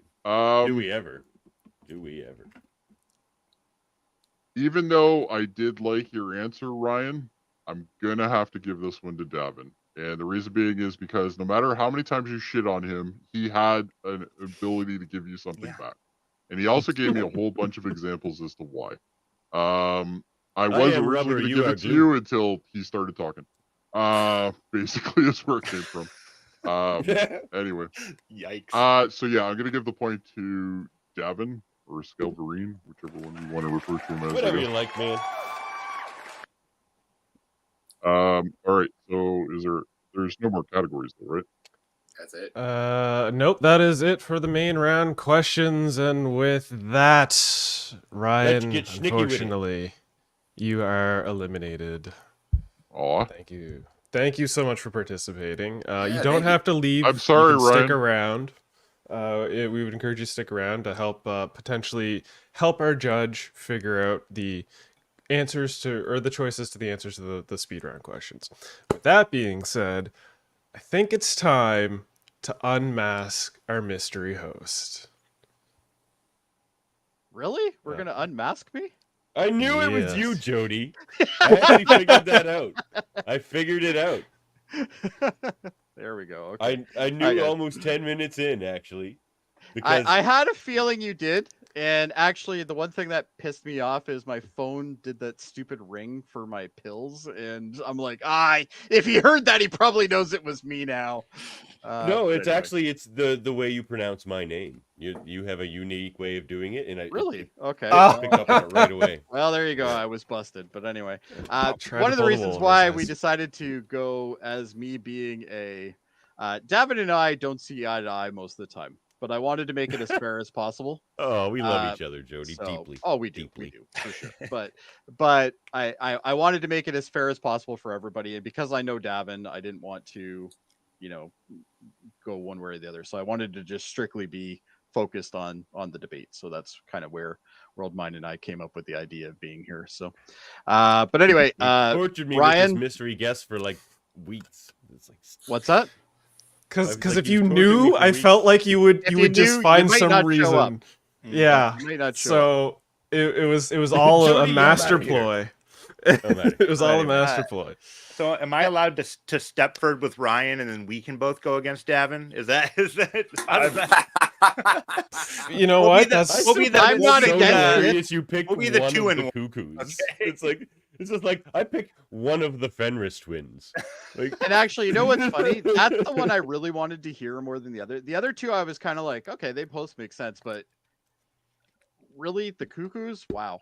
I was. I'm shocked just by trying to that keep things spicy is here, shocking. guys. one. You know what? You did a not good the job cuckoos. keeping it spicy. One of I the actually thought cuckoos. you were not gonna ever even start talking. Quite honestly, because out of all these guys, you were the one just kind of like letting them go, and then at the end there's like 30 seconds left, and then you jumped in, right? well, So- it's not over yet And because now it's time for the speed round. props though, Jody. You actually did a good job pretending to be a different person. It's just Thank you. if your vocal inflections hadn't given it away, I wouldn't have clued it. Yeah, I had a feeling. I even sent a text message to Murphy saying, I think he's on to me now. So, but anyway. All right. So this leaves 2. And by the way, I do know how this show works. I was one of the first people on it. Anyway, True. I just had to get that persona there. Subterfuge. Anyway, speed round. Let's do it. I don't actually have the questions. I'm going to read them. I do recommend that we do not shout out an answer until I have read the full question. This isn't The Price is Right. Okay. Anyway, let's start it up. Ding ding. First question. TV. Pick a character from the 1996 Generation X television film to be directly adapted into the X-Men 97 series. Why is that choice better? Skin. All right, you go first. Let's hear it. Skin. I mean, he's just a very different character. He's a way of introducing a younger character. I think he would have been a more interesting addition than Sunspot, probably. Because he comes with that struggle as well of not looking normal necessarily. Like, they made him look a little more normal in that 96 series, but everything did, just they didn't have any budget. Like the skin effects weren't so great in that series, but he would be a great character because we've seen the rest of them mostly. Easier to animate. We've seen Banshee. I think we may have seen all the rest of them. All right. It's got to be Skin. All right, Dustin, what's your pick? Jesus, I gotta remember this damn movie. You had that whole spiel of his to pick a question. Yeah. I don't know what the limit is now because they have changed the format a bit since I've been on. But Yeah. Well, I mean, we've had Emma, but I want more of her. I think that having her be a teacher is a really interesting way to go about things. And I think based off of what has happened to her in the series thus far, we are left with a void of leadership in like the main timeline, I guess, if you want to call it. And I think that after the onslaught of what had happened, Emma can step up and become the new leader of the School for Gifted Youngsters. okay, Davin, why is yours better than his? Because he picked the character we already have, and there were others to choose from. You could have picked Monet Saint Croix, but it's Skin. He's an interesting character. He's just he was a very kind of 90s character where they started to become a bit more grotesque and freakish, and yeah, he just would be fun to look at. Dustin, same question. Why is yours I better guess- than Skin? I guess Skin is just there for comic relief. He never really did anything important. He's just a weird character. He's just a goof. He's on every list of here's the grossest mutants. He doesn't really do much for stories. He's just there. He's kind of there with Toad, really. Yeah. Toad bashing. Wow. Toad erasure. Actually, I don't mind the character, quite honestly. He was a janitor for a while. Yeah, he was in love with Husk. Yeah. All right. Well, I got to pick one of you. You can ask the panel of Ryan if he likes. You know what? I am anything. going to do that. Ryan, if you had to pick between these two, who would you pick and why? Oh boy. So this is gonna sound a little ridiculous, but like I'm actually gonna go with Skin. Wow. Okay, why? Well, so to me, it's almost like how they brought in like Roberto, right? As like the new generation of like mutant who's kind of figuring their shit out, dealing with a lot of like, you know, obviously issues with his parents and like the racism, other stuff. Like now imagine the same storyline, but being with somebody who's also deformed. So like we got to see the Morlocks in a shitty Christmas special. We never got to see the Morlocks as an X-Men. And I think Skin would be like that character. So it would just be, and I don't even like the character, but it would just be super interesting watching that show. Okay. Better version of Bobby. Yeah, kind of.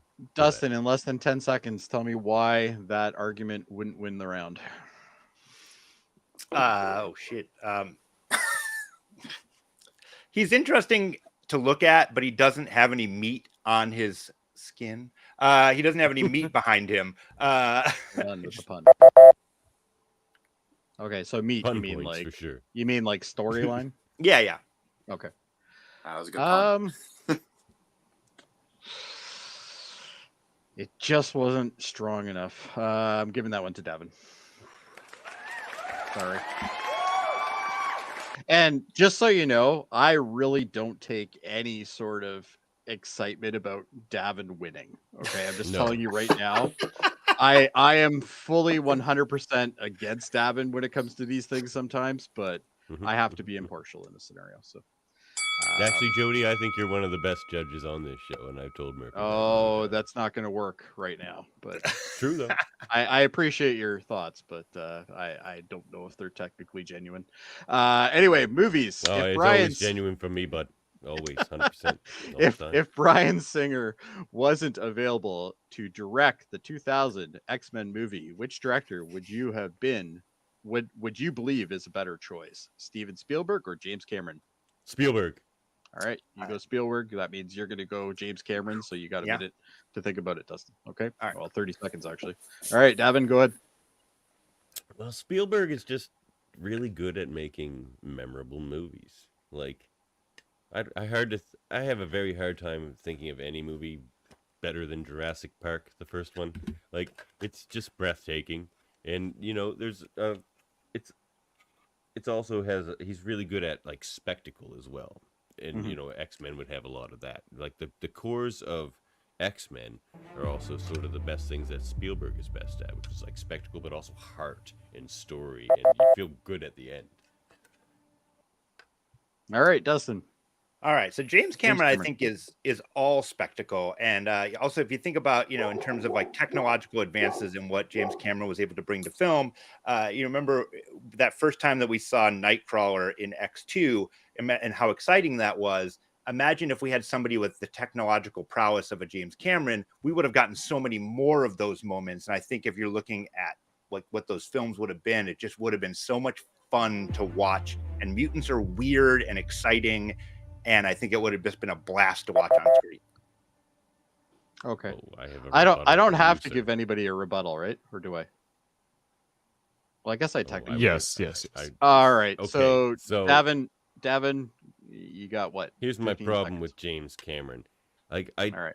don't agree with what you just said. Is the king of spectacle the guy who made Avatar, the fifth or whatever they're up to now? Or is it the person who made Jurassic Park, which still looks better than every Jurassic Park that has been made since?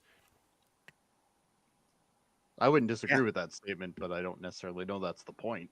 Well, let's hear it.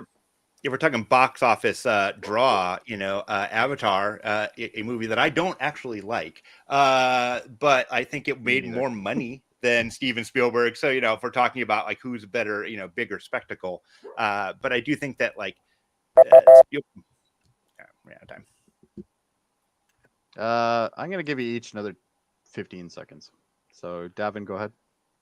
I just don't feel like Cameron would bring the heart you need, and like the strength of storytelling, because that's like where Avatar is incredibly weak. It's like it's just Dances with Wolves, but a million times worse. And like Whereas like we could talk about Spielberg, E.T., Spielberg movies with heart and story all day. All right. 15 seconds. Go ahead.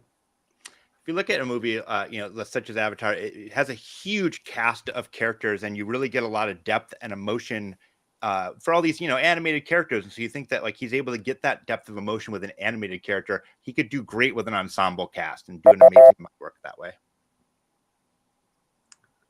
The boy squeaked it at the end. That's what I was looking for. Okay, I'm going to give it to Dustin on that one. Even though I do know where Davin's going on this, but I think Dustin made better points for all of it. So, all right. Good job, Dustin. That was a hard one as a non-Avatar fan. I was like, I absolutely hate that movie. despise Avatar. So when you started talking about Avatar, I'm like, oh crap. I'm I like, know, I was there's like, so many ugh. better James Cameron movies you can come I up with know. than Avatar. But anyway, all right. Avatar Well, sucks. anyway. Avatar does suck. I haven't even seen the second one. I'm glad we can all Don't we don't have bother. to debate that one. Yeah, I heard. All right, So music. bored watching the Which first one. popular band from 1997 would perform a better rendition of the X-Men theme? Radiohead or No Doubt? Don't you both chime in right away? I love this. I'm I'm going gonna No say Doubt. Radiohead. All right, No Doubt. Dustin, you go first. All right. So when you think about musicians in the world of X-Men, you have Dazzler. All right. So which is a female pop musician, No Doubt being led by Gwen Stefani. It's a direct correlation. So it's, in terms of that, in what is being tried to be portrayed in the band, you have that connection for all of like the female fans right there, like, that were loving seeing this front woman who's like vibrant and fun and has a lot of energy, which is what I think I want from the X-Men theme. I want it to be fun and exciting. Okay. Davin, Radiohead. But that's the thing about Radiohead is like, what would you get if you took the '92 X-Men theme and Radiohead and smashed them together? You would have the Newton brothers, who have created an amazing soundtrack for X-Men '97, where it's just like this. It has the grind often of that original theme, certainly for that original theme. But the music after that, it's just also like kind of like that epic and like bit ethereal, like Radiohead. Have you ever listened to Radiohead? Yeah, All right. So they have a lot of weird stuff, man, and it is Yeah. kinda like I own the entire catalog and I have no idea what the fuck you're talking about. Anyway, all right, let's go. Dustin, counterpoint. I'll tell you what Yeah. I'm talking about. Yeah. I just think Radiohead would be too weird for a Saturday morning cartoon version of the X-Men. I just think that they're too moody and too dark. And I just want something that's fun and wants me to be like, hell yeah, this is happening right now. Whereas Radiohead is just kind of like, "Weep, weep, weep." All right, Davin, let's hear it. No, man, they got their banging tunes, especially on the first album. Like it's not boring, like No Doubt. It's not just punk. It's not just people bashing on power chords. We've got some serious musicians over there in Radiohead, and they can make some good music with that.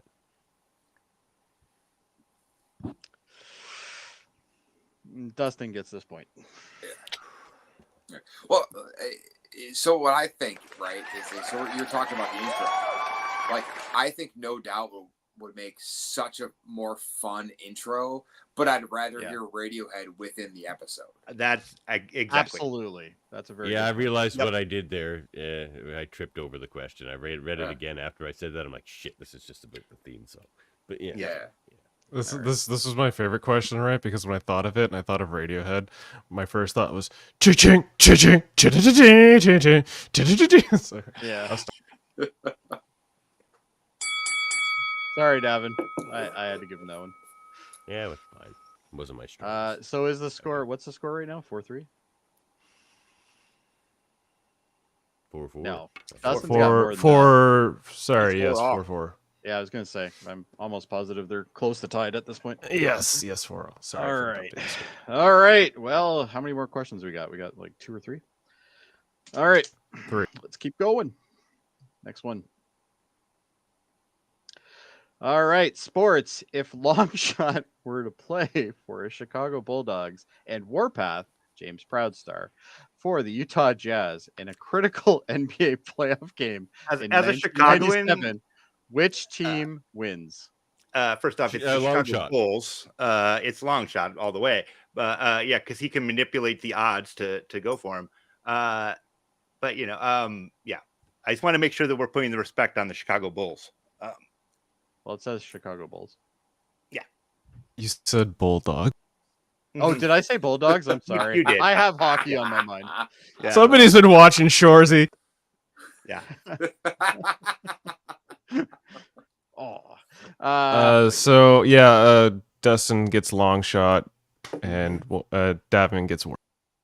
Okay. All right. Go ahead, Dustin. All right. Longshot's mutant power is literally he can manipulate the much like Domino. He can manipulate the odds around him to be in his favor. And the only downside to his mutant power is if he's doing it for non-altruistic things. And in this instance, winning the game is completely altruistic. All Warpath is just big. What's he gonna do? Oh no. I'll tell you what. Here he's comes gonna do. here Reset comes the the clock. Davin scorn. All right, reset it. Let's go. Not missing is all good if you can get the shot off, but Warpath is bigger, way faster than like Longshot, way faster. So there's no way Longshot will ever actually get a shot off against Warpath. And how is Longshot going to be getting any shots off by the third quarter when he's broken on the floor by running into Warpath? You know, it's just not going to happen. Like he'll stuff every shot. Like he'll never get a shot off against Warpath. He's so much bigger and faster and stronger. And you know, he's got good accuracy too. He'll get lots of points. Solid points there. All right, Dustin, 15 seconds rebuttal, not cents. All right. So, if we're doing the corollaries, Longshot being like, the Michael Jordan of the Chicago Bulls, he could definitely get around Warpath. If you look at like the team for the Utah Jazz were way rougher and tumbler than the Bulls. Have a They were couple more. lithe. Yeah. The Bulls were just quicker and more precise. The Jazz were just beefier and more physically dominant. But we're talking about Warpath and Longshot, not about All right, Michael you get Jordan 15 seconds, Davin. Yeah, we're not talking about Michael Jordan and John Stockton here. We're talking about Longshot and Warpath. And Warpath is basically Captain America and Wolverine. He has enhanced all of his senses, and he's more than peak human. He's more than Captain America. You're not going to beat that in any sport. And I where is he kind of now? have. Oh, yeah. Too bad your time's up. But anyway, I'm not going to consider that. Anyway, plus you're Strike from the record. Yes, Sorry. strike it from the record. I'm gonna ask Ryan in on this one because I have one that I think I want to go with, but I want to see what his perception is of it. So Ryan, if you can give us a couple seconds and let us know what you think. All right. between these two. So Longshot actually feels like the answer that shouldn't even have a rebuttal against it. But really, I mean, Davin kind of nailed it with the Warpath. It's athletically, you're probably not going to beat him. It doesn't matter how lucky you are. Like Warpath is just that damn good, in my opinion. Yeah, that's kind of where I was going on it. I just wanted to see if I was reading that right. Yeah, no, I'm you gonna did. give this point to Davin. This is hurting me, by the way. I'm just letting you know. Mm-hmm. I don't like him winning. I'm sorry, Especially Dustin, when I'm because, debating. because It's okay. I lost on a question with my favorite character and my team. Oh, Who's your favorite character? Longshot. Obviously, Oh, a long really? shot. Wow. Yeah. Damn, I thought. didn't mean I'm to sorry. wound I you thought. that I way. thought it was like an older, one of the other Oh, no, no, no. questions. Yeah. I was a Chicago Bulls fan until the Toronto Raptors existed. So there you go. There you go. That's fair. All I right, was a next Bulls question. fan too, so Next question. History. Which moment in recorded human history could have been the genesis of mutants? The construction of the Great Pyramids of Giza or the Chernobyl nuclear disaster?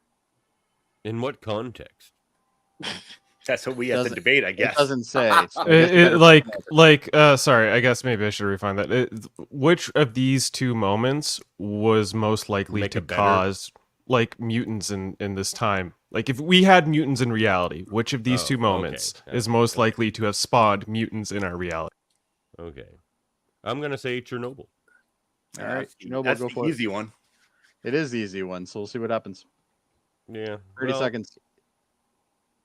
I mean, I just don't see how building a building makes mutants. But the Chernobyl, well, the thing is, in the early days, they've never disavowed it either. Stan Lee, they mentioned all the time in the Stan Lee comics that it was radiation that was causing mutants. They said it all the time. So they didn't ever say Chernobyl because it was before that. But it's just more likely to cause a genetic mutation in any creature, as we've seen in Chernobyl. All right, 30 seconds. Pyramids All right. Giza. All right. En Sabanur. We have Apocalypse. So the Great Pyramids of Giza were a monument to an ancient god. So that ancient god can come down through time and empower his followers. And that's what started the history of mutants, where we have all these powerful beings that are imbuing the powers onto their followers. Okay. 15-second rebuttal. Davin. That just feels more like magic or something. Like it doesn't feel like an evolution of the human species. You just have some like weird magical overlord that gives people powers or something, and then it becomes a genetic part of humanity as a whole. I just don't see how that happens. Well, some people would say that mutation is also magic in some scenarios. Well, we see but anyway. mutation all the time in the real world. It's not magic. We do. And we see it caused by radiation.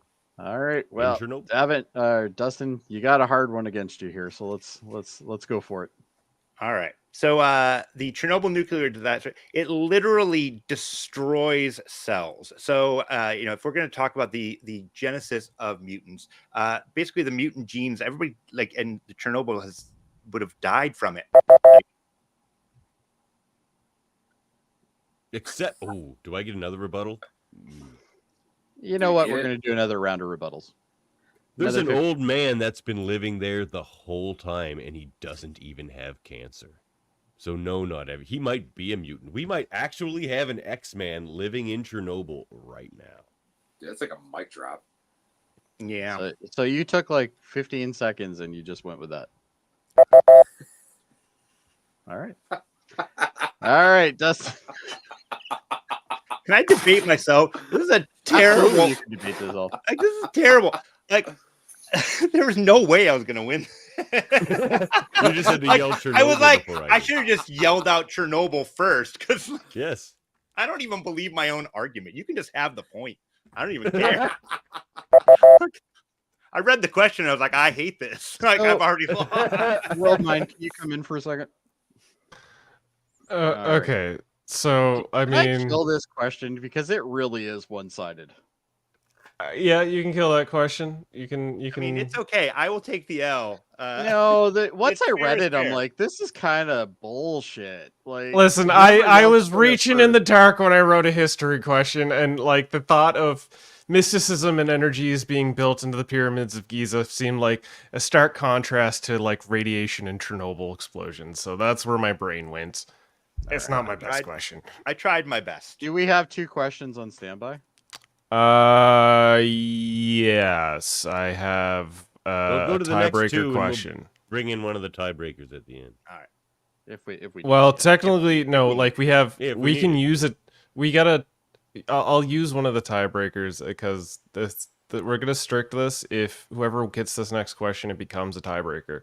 So we'll disregard the history yeah, question. because I Nobody think gets a Davin's point. still ahead right now, isn't he? Yeah, he is. Yes, technically he's still 5% ahead, and point. if he gets that point, he wins. The I just game. don't So- think it's fair to Dustin that he gets No, I don't killed think on it that is either. question.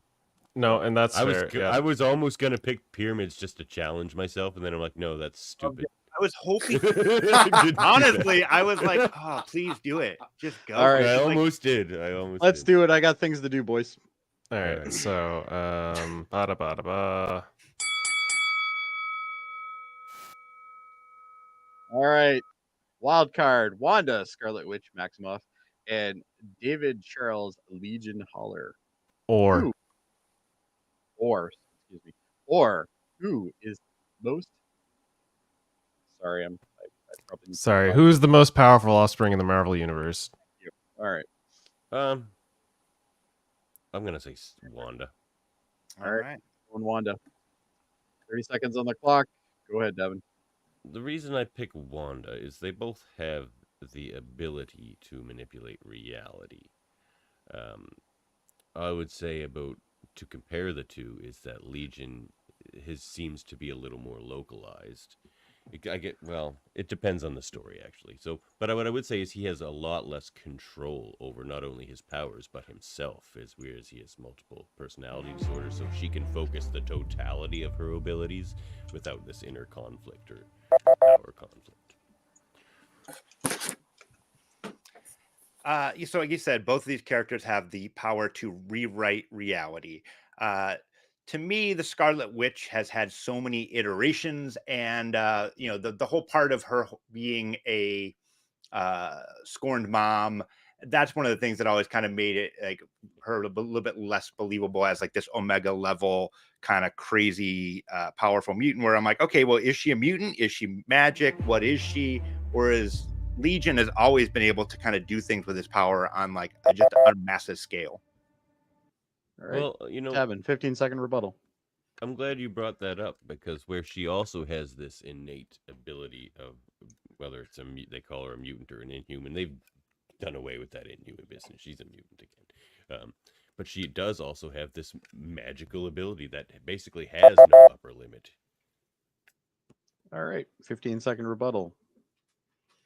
All right. So, the one thing that Scarlet Witch doesn't really have is, and she's tried to do in the movies with her little like whisper thing, is that Legion can basically just like manipulate your mind as well as the reality itself. And so, whereas Wanda just kind of does these little parlor tricks, Legion is the one that's actually manipulating it. No more mutants is a parlor trick, Dustin. Yeah, exactly. No more mutants. Can I get 30 seconds on the clock? And I'm going to let you guys do an open debate on this one. No more debates. No more debate. See, I'm not as good as her. But no, it's just the magical. Like, she could take her mutant power and then go get the Darkhold and be, like, super uber powerful. Mm-hmm. And Right, still probably except have for more control about herself than Legion does. But she said no more mutants, but mutants are still around. So clearly her power is not that good. Like she didn't say no saved the some people she mutants. knew. No, I'm just gonna kill some mutants. No, she said no more mutants, and she failed. So therefore, But Legion just kind of like makes people hallucinate and shit most of the time. It's not like a big thing. Legion just killed the Phoenix. That was after the time for Davin there. But... Mm-hmm. Yeah, I know. So Legion Quest is a. I'm actually going to give this one to Dustin. And it's only from his last 30 seconds that actually helped him, because everything before hilarious. that, Davin was destroying you. Definitely agree. Yep. All right. We got one more. I guess. All right, this is the tiebreaker, the big one, the big cheese question. This is for all the marbles. This is for everything. This is for the clout. This is for everything. Speed round tiebreaker. Who is right, Xavier or Magneto? Xavier. All right, Xavier. 30 seconds on the clock. Let's go. We may sell more Magneto is right t-shirts, but that's because people based in the world we live in are often pessimistic and they want to lash out. But is that what's going to solve the problem? No. We're going to, and what we saw in the last episode of X-Men 97 is that indeed Xavier was right. Magneto was going to destroy the whole planet. Yeah, that's right. Let's just kill everybody. Good job, Magneto. No, you have to find a way to live together, everyone. It's the message of the X-Men. It's the message for everyone in our world here today. All right. 30 seconds on the clock. Dustin. All right. Are we talking about right or moral? Because if we're talking about right, Magneto is correct. Every step of the way, everything that Magneto has said has been proven true. Charles believes the best in people, but he's often proven wrong. Magneto shows us time and time again that people keep doing the same thing over and over and over. So you know what? Magneto is right. Wow, he didn't even have That's to use it. all of his No. time. That's it. He's like, mic drop, and that's it. All right, 15 seconds rebuttal. But we are talking about their philosophies, and like Magneto's is just short term. In the end, Xavier's perspective doesn't even disregard that the things that keep happening to Magneto and over again. But you have to be better than that and be above that and like be the change. All right. You can't be keep the vindictiveness going forever. I know. I'm not taking anything you're talking about now. All right, 15 seconds, Dustin. All right. Cyclops, Xavier's biggest believer. Where is his stance now? He's gone full on to the side that Magneto is right. Xavier's way doesn't work. Cyclops has gone back and forth a million times. Okay, I'm going to do an open debate on this one too, because you guys both have hit certain points that I thought you weren't going to hit, but you did, and it worked out well. Can I get a minute on it this time? Do we have a minute one? Yeah, give me 1 second. Sorry. I know this is a little out of the ordinary, but they're really putting me in a corner here. These are strong debates. all around Well, here. Dustin, I like Dustin's angle, but I understand what Davin's trying to say. Davin's basically saying we want a better world, right? So, But no, but All right. I'm talking realism as well. Yep, I'm talking realism as well. Let's knuckle down on what these two arguments are. Magneto says we can never live in peace with the people around us. We have to dominate them. There have been people on Earth that have tried that. Do we want to bring up Nazis again on this episode? Xavier, Dustin, you got to get in here, bud. It's the only way it's been right. The only way any positive change has happened in the world is Xavier's way. Yeah, but he goes off into outer space and he's not there. He's not present. Magneto's the only one that's here actually. Magneto goes into space all the time. So Magneto's the one that's actually trying to change things. And he's actually trying to find a way to fight back and get his way, own sense of people to believe in him and get people to believe in mutants having rights. Professor Xavier that's what Xavier does. Magneto wants to tell them to talk to the president. All right, enough. Okay, Ryan, I'm gonna need your help on this one. I think. I got you. Where are you sitting on this one? I'm not gonna tell you who I'm at right now, but I want to know what you think. So, typically, I'm gonna be like Magneto is right, but just going off of the debates, Xavier is definitely right. Yeah. It's so yeah. I don't know, man. I'm sorry. David just really. God, this hurts me. Yeah. He really got you with those last 30 seconds. Yeah. I'm not a debater. I don't know why I even signed up for this. I did honestly. Well, I just wanted to talk about the X-Men because you are definitely putting a good fight once you started going. The first two questions, you were like mute. I could barely. That's because he picked Orcus for one of them. I think actually that's when he started fighting back. Put in a corner. All right. As much as this hurts me, and I don't want to do it, Davin wins the point. Yeah. I'm sorry, Dustin. It's okay. You fucking rule! Look, I'm actually sort of cut up that we sell more Magneto is right t-shirts because I would wear the Xavier is right t-shirt myself. But Ryan, you said exactly what I was thinking. Was even though I really want Magneto in this scenario, Davin's argument was better. Yeah. And I just I can't. And that's one of the reasons why. Yeah. Oh, I'm sorry, Dustin. I didn't the Nazism is a hard It's a hard thing to dance. That's a around hard in one. a debate. Yeah, it's a hard It's one. hard to Once get you- out of because you can't. It's like the Nazi wild card, eh? Like once you throw Yeah. that in, it's kind of like you either win or It's you like- lose right away. Like, It's I got plain just Come and back hard. from that. That's you're like, ooh, yep, all right, cool. My and- bad.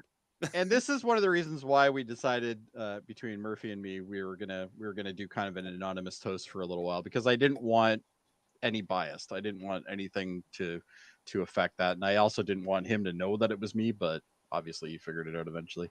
But anyway, I think y'all did great. Hey, I hope I did all right for you guys. I know you guys are all diehards, and you're definitely good. I think all of you know more about X-Men than I do, but I was familiar with everything that you guys came up with. So it's Great. I did have to look up a couple things just to make sure I was right on what I remembered, because I'm not getting younger. But I think y'all did well, and even though there is only one winner, I think y'all did really well. So Nice. good job, guys. It was a pleasure being here. Wow. Thank you. Like I said, I'm not a debater, but I'm always happy to talk about the X-Men. Dustin, Yeah, I you think tried. you are now a debater. Gosh, Yeah, You man, certainly are. you did just fine. You did just fine. Did I'm going to tell fantastic. you, all did, I've thank you. debated Davin many times, and the thing that drives me nuts about Davin is he will literally hit 20 points in 10 seconds. So he just keeps throwing them at you, and then he's like, "Yeah, so now what do you have to say?" you're like, You know, woo. like that's his answer all the time, and it kind of pisses me off too. But that's kind It of doesn't always pay off, because it does piss the judges off. And But Ryan, you know what? honestly, I think it was just the circumstance and who you were against at the time, because your answers were solid. I think actually everybody's answers were solid, except for maybe the music question that was a little iffy for everybody. That was a hard one. It was Yeah. a very it was hard one tough. to judge. Well, But because it was a good question. well, the music was tough too, because it's like not only did you have to pick a character, you had to pick like the 3 songs, and it's like there's literally, like we said, there's thousands of mutants, man. Like I could have picked fucking Rock Slide and just done nothing but Van Halen. Well, right? Yeah, and Murphy has kind of taken over this channel, and he's kind of running it and kind of caressing it, Doing my and kind of best. getting it where it needs to be. You're doing great. But the original format of this show was a pop culture show. So the fact that when you put it into one set target, it makes things harder. Like for instance, the music, like X-Men and music are 2 things you normally have to debate. Like, you know what I mean? Like it's, and history, same thing. So in sports is definitely Sports is the always off card tough. there. Yeah, the sports one is always the hard one. So I think you guys all did really well. I don't know about, I can't speak for Murphy, but I was really excited about your guys' answers. They were all great. That was a good time, man. Yeah. I was very thrilled by all the answers presented, and very entertained by this debate. It was tight. It was well done on all fronts. I want to thank Yeah, you guys everybody did great. for taking the time to come hang out with us to debate about X-Men in a silly way. I can show my face on X-Rated on Tuesday. You show his face on X-rated, chin high. Yeah. It's gonna be can't bad fuck. if I didn't win. I'm also going to hear about how I gave him a win, which is not what happened, but Well, First time it's- for everything. the fix is no longer in, Davin. You've No, the fix won. is over. With that, Davin, do you want to tell the lovely fans of Trivial Debates where they can find you? Oh well, you can find me on Tuesday. We're gonna be talking about the what is it called? X-Men 97 Assembled or whatever it is on. So Mhm. good. Yeah, I haven't watched it yet, but we'll be Oh, it's talking amazing. about You're gonna that love it, dude. on Tuesday. It's Yeah, so it's good. And then on the next Tuesday, we'll be having a nice chat with the original voice of Morph and the now voice of President Kelly, Ron Rubin. So that'll be Oh, fun neat. as well. that's cool. Over at X-rated, That's the X-Men animated You review guys always show. have some good guests on there. Oh man, we love our ex-friends. They've been good to us. All right. And ex-friend Ryan Jablonski. I think I said that right. I feel like I might have said it wrong. No, you're close, man. It's Okay. you're good enough. I'm glad you and- didn't even and- give me your last name, because I would have totally screwed that up. Because like, it looks way more difficult than it is. It just sounded out. It's Jablonski. That's it. Do you have any parting words to the viewers of Trivial Debates? No, but this was a super fun time. I will talk X-Men all day, every day, about anything. I'm good to go. So this is a good time. Even though I didn't win, it's fine. I don't hold anything against you. We're good. Beautiful. And you're He's sitting in maybe wonderful. the greatest room that exists. I know. on We're Earth. so I'm I was actually just looking at that because I didn't get to see much of it when he was like Oh, there's obviously smaller. so but much it's more. like It's wow. He was showing us, Oh my just the God. treasures. But Good I'm Lord. just spinning you around. Oh, that's my home. Yeah, So. it's treasures. Wow, Treasures everywhere. Yeah, it's wow, Just love it. that's amazing. high value room. What a collection. Yeah, man. it's many years of being a geek. How many If- comics you got if- in there right now? Oh God. How many books? God, I don't know. How many boxes? How many long boxes? The boxes I think. Well, okay, so I about 20 switched to down 30 there anyway. Oh no, I went down to short boxes. I'm at like 73. Oh, short boxes. Oh wow. Yeah, I prefer Well, short boxes now. Yeah. I only really keep X-Men books now. So it's like 73 books Mostly of like me too. X-Men boxes. Yeah. That's amazing. You have way more Amazing, X-Men yeah. comics than I do. I'm 9 issues away from a full run. Yeah, I have Wow. Uncanny, That's Oh, an of the achievement. ori- And of the- not including wow. every variant, but I had a full uncanny run. I'm 9 issues away. I'm Yeah, Wow. We both have What do you way need? more X-Men comics than I do. It's a lot. Actually, a couple of the reprint eras. Like issue 1, Yeah. 3, 4. A couple of the heavy hitters like that. I hate to break it to you guys, but I have the entire run. Yeah, me too. It's in digital, Uh, but With that, thank you. Get outta Thank you, here. Ryan. Dustin, hanging out from Dojo Drace. Can you Yeah. tell us and the fans where we can find you and the things you like to do? Yeah, we are on the Watchers in the Bar YouTube channel. It's at Sean Tanktop. We're gearing up for our big season, and in addition to X-Men, which is my love, we are big Game of Thrones folks, and House of the Dragon is coming back in 2 weeks. Even the final season? It exists. It It does exists. Well, exist. that's- I agree with that- you. that's better than some of the seasons of Star Trek. Yeah. So if you one of guys the ever nicer do things I've heard said yeah, about it as right. well. If you guys ever do a Game of Thrones debate, Morgan, my wife and co-host, is the biggest Game of Thrones nerd that I know. And I think you uh, just gave me a solid Sounds idea like a for the good, next episode. Sounds like a good host. For the next Oh, one. that Might is be- a Yeah. good might be your episode. wife. yeah, Yeah. that she Yeah, would that's a be good idea. amazing. So yeah, we're gearing up for that, and I'm coming off the high of living in the X-Men world, and then going right into Game of Thrones. So getting back Beautiful. on the horse. Yeah, as long as you're enjoying it, that's the key. That's Yeah. how I discovered you guys, was through the Game of Thrones reacts. And then I got to enjoy you guys do Atla reacts, which we're actually started doing here on UFP with Dave. Oh, and nice. Jamil. Yeah, so You're- I'm familiar with it, but those As we gentlemen say, aren't, so. we ruined people's childhood. I didn't watch it when it first came out. We just watched it and started making dick jokes, and everybody's like, "Why are you making dick jokes in a child's cartoon?" We're like, I don't know. And just like a weird looking baby, like, and he totally wants to smash. Like, of course we're gonna make that joke. Seems reasonable. Yeah. Where can they find you and I, Murphy?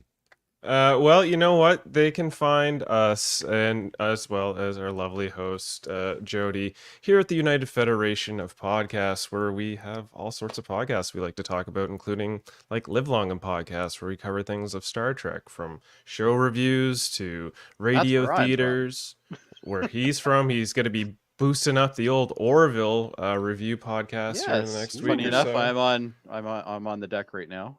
Yeah. Murphy Yeah. totally I'm on missed a my green screen, question. Where technically. can the people find you and I, Murphy? I'm Oh, getting I there. see. I'm not important. I understand. But that was a direct segue to hold up, and he just missed it. And he's like, "Let's talk." No, about it Star wasn't a Trek." direct He's segue. I getting was there. working my He's way getting there. there. Oh, We yeah, got a thing. On Live Long and Podcast, I'll just do the quick blub. We're doing we're starting the Orville not this Monday, but next.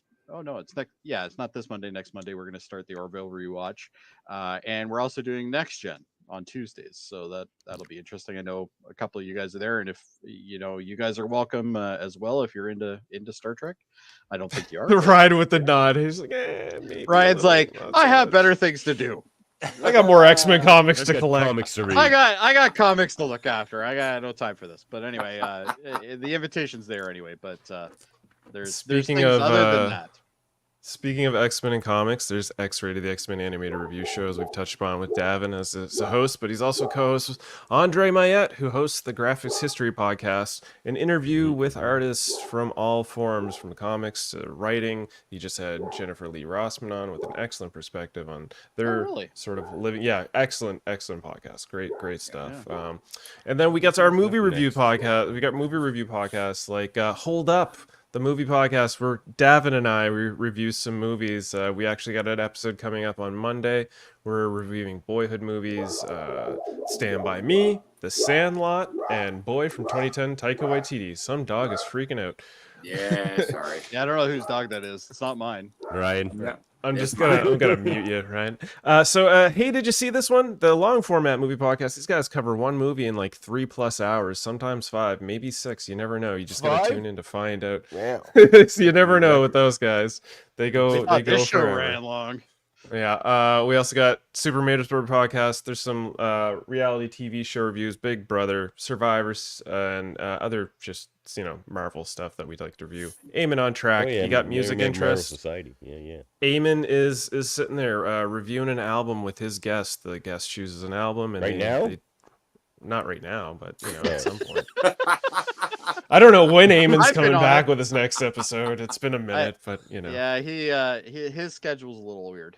But And then to round off the Hellbound Horror Movie Podcast, those guys have been a minute, so you can go check out their past catalog. But yeah, that's all the plethora of entertainment that we try to present here at United Federation Podcast. This is of course Trivial Debates. I want to thank everybody for coming in, hanging out to talk X-Men. good job. And I think I'll have to reach out to Morgan for the next episode. Get the Pokemon collection of all the Sean Tank Top watchers Yeah. of Trivial Debates and run a Game of Thrones episode. So Yeah, I think her and Davin might be good. She's a good wild card. She talks a lot more than I do, so well, she'd we'll be a see. good one in the mix. We'll see. I I'm don't gonna think try. I'm qualified for a Game of Thrones debate. I will find qualified heads, and if you're listening to this and you consider yourself a qualified head, reach out. Yeah. And I just want to thank you guys for having me. I might not have been Davin's first pick for hosting this type of thing, but hopefully I did you guys. are, because a service. Murphy, have I not said to you, Jody is an excellent judge, probably the best we have. Yes. Because Yes. I Well, I judge appreciate people's that. judging criteria very harshly, and He I bases never it off really find yours, fault with it. actually. Yeah. Yeah, he was like, Jody's the cornerstone of the judging. That's why I was like, okay, Jody's gonna be the X-Men judge, but I don't want Davin to know because I don't want Davin to know. I just want him to be. Well, Well, I also hopefully I probably did you would've guys a started service razzing because Jody. all Yeah, three that of you, too. all three of you I consider mega fans. So I don't think I'm at your guys' level, but hopefully I did you guys good. So Well, we appreciate your service. Did I thank just you. win your Wonderful. guys' comic collections? Because if I did, No, that's you didn't. cool. no, I didn't hear anything about that. Yeah, Wait, it's Why would you want it? It's not even the complete worst yet. sort of gambling. It's so much more complete than mine. But are you Wow. going to drive down to the States to come pick it up? Yeah. Oh, you Yes. got 'em. He's not gonna Well, do once that. Before, You and got I 'em. survived it. They're Right. probably even in a city. Davin, Yeah. That might be a problem for you. All right. Yeah, I Well, don't with like that, I cities. think we have completed this episode of Trivial Dates. Thank you so much for tuning in.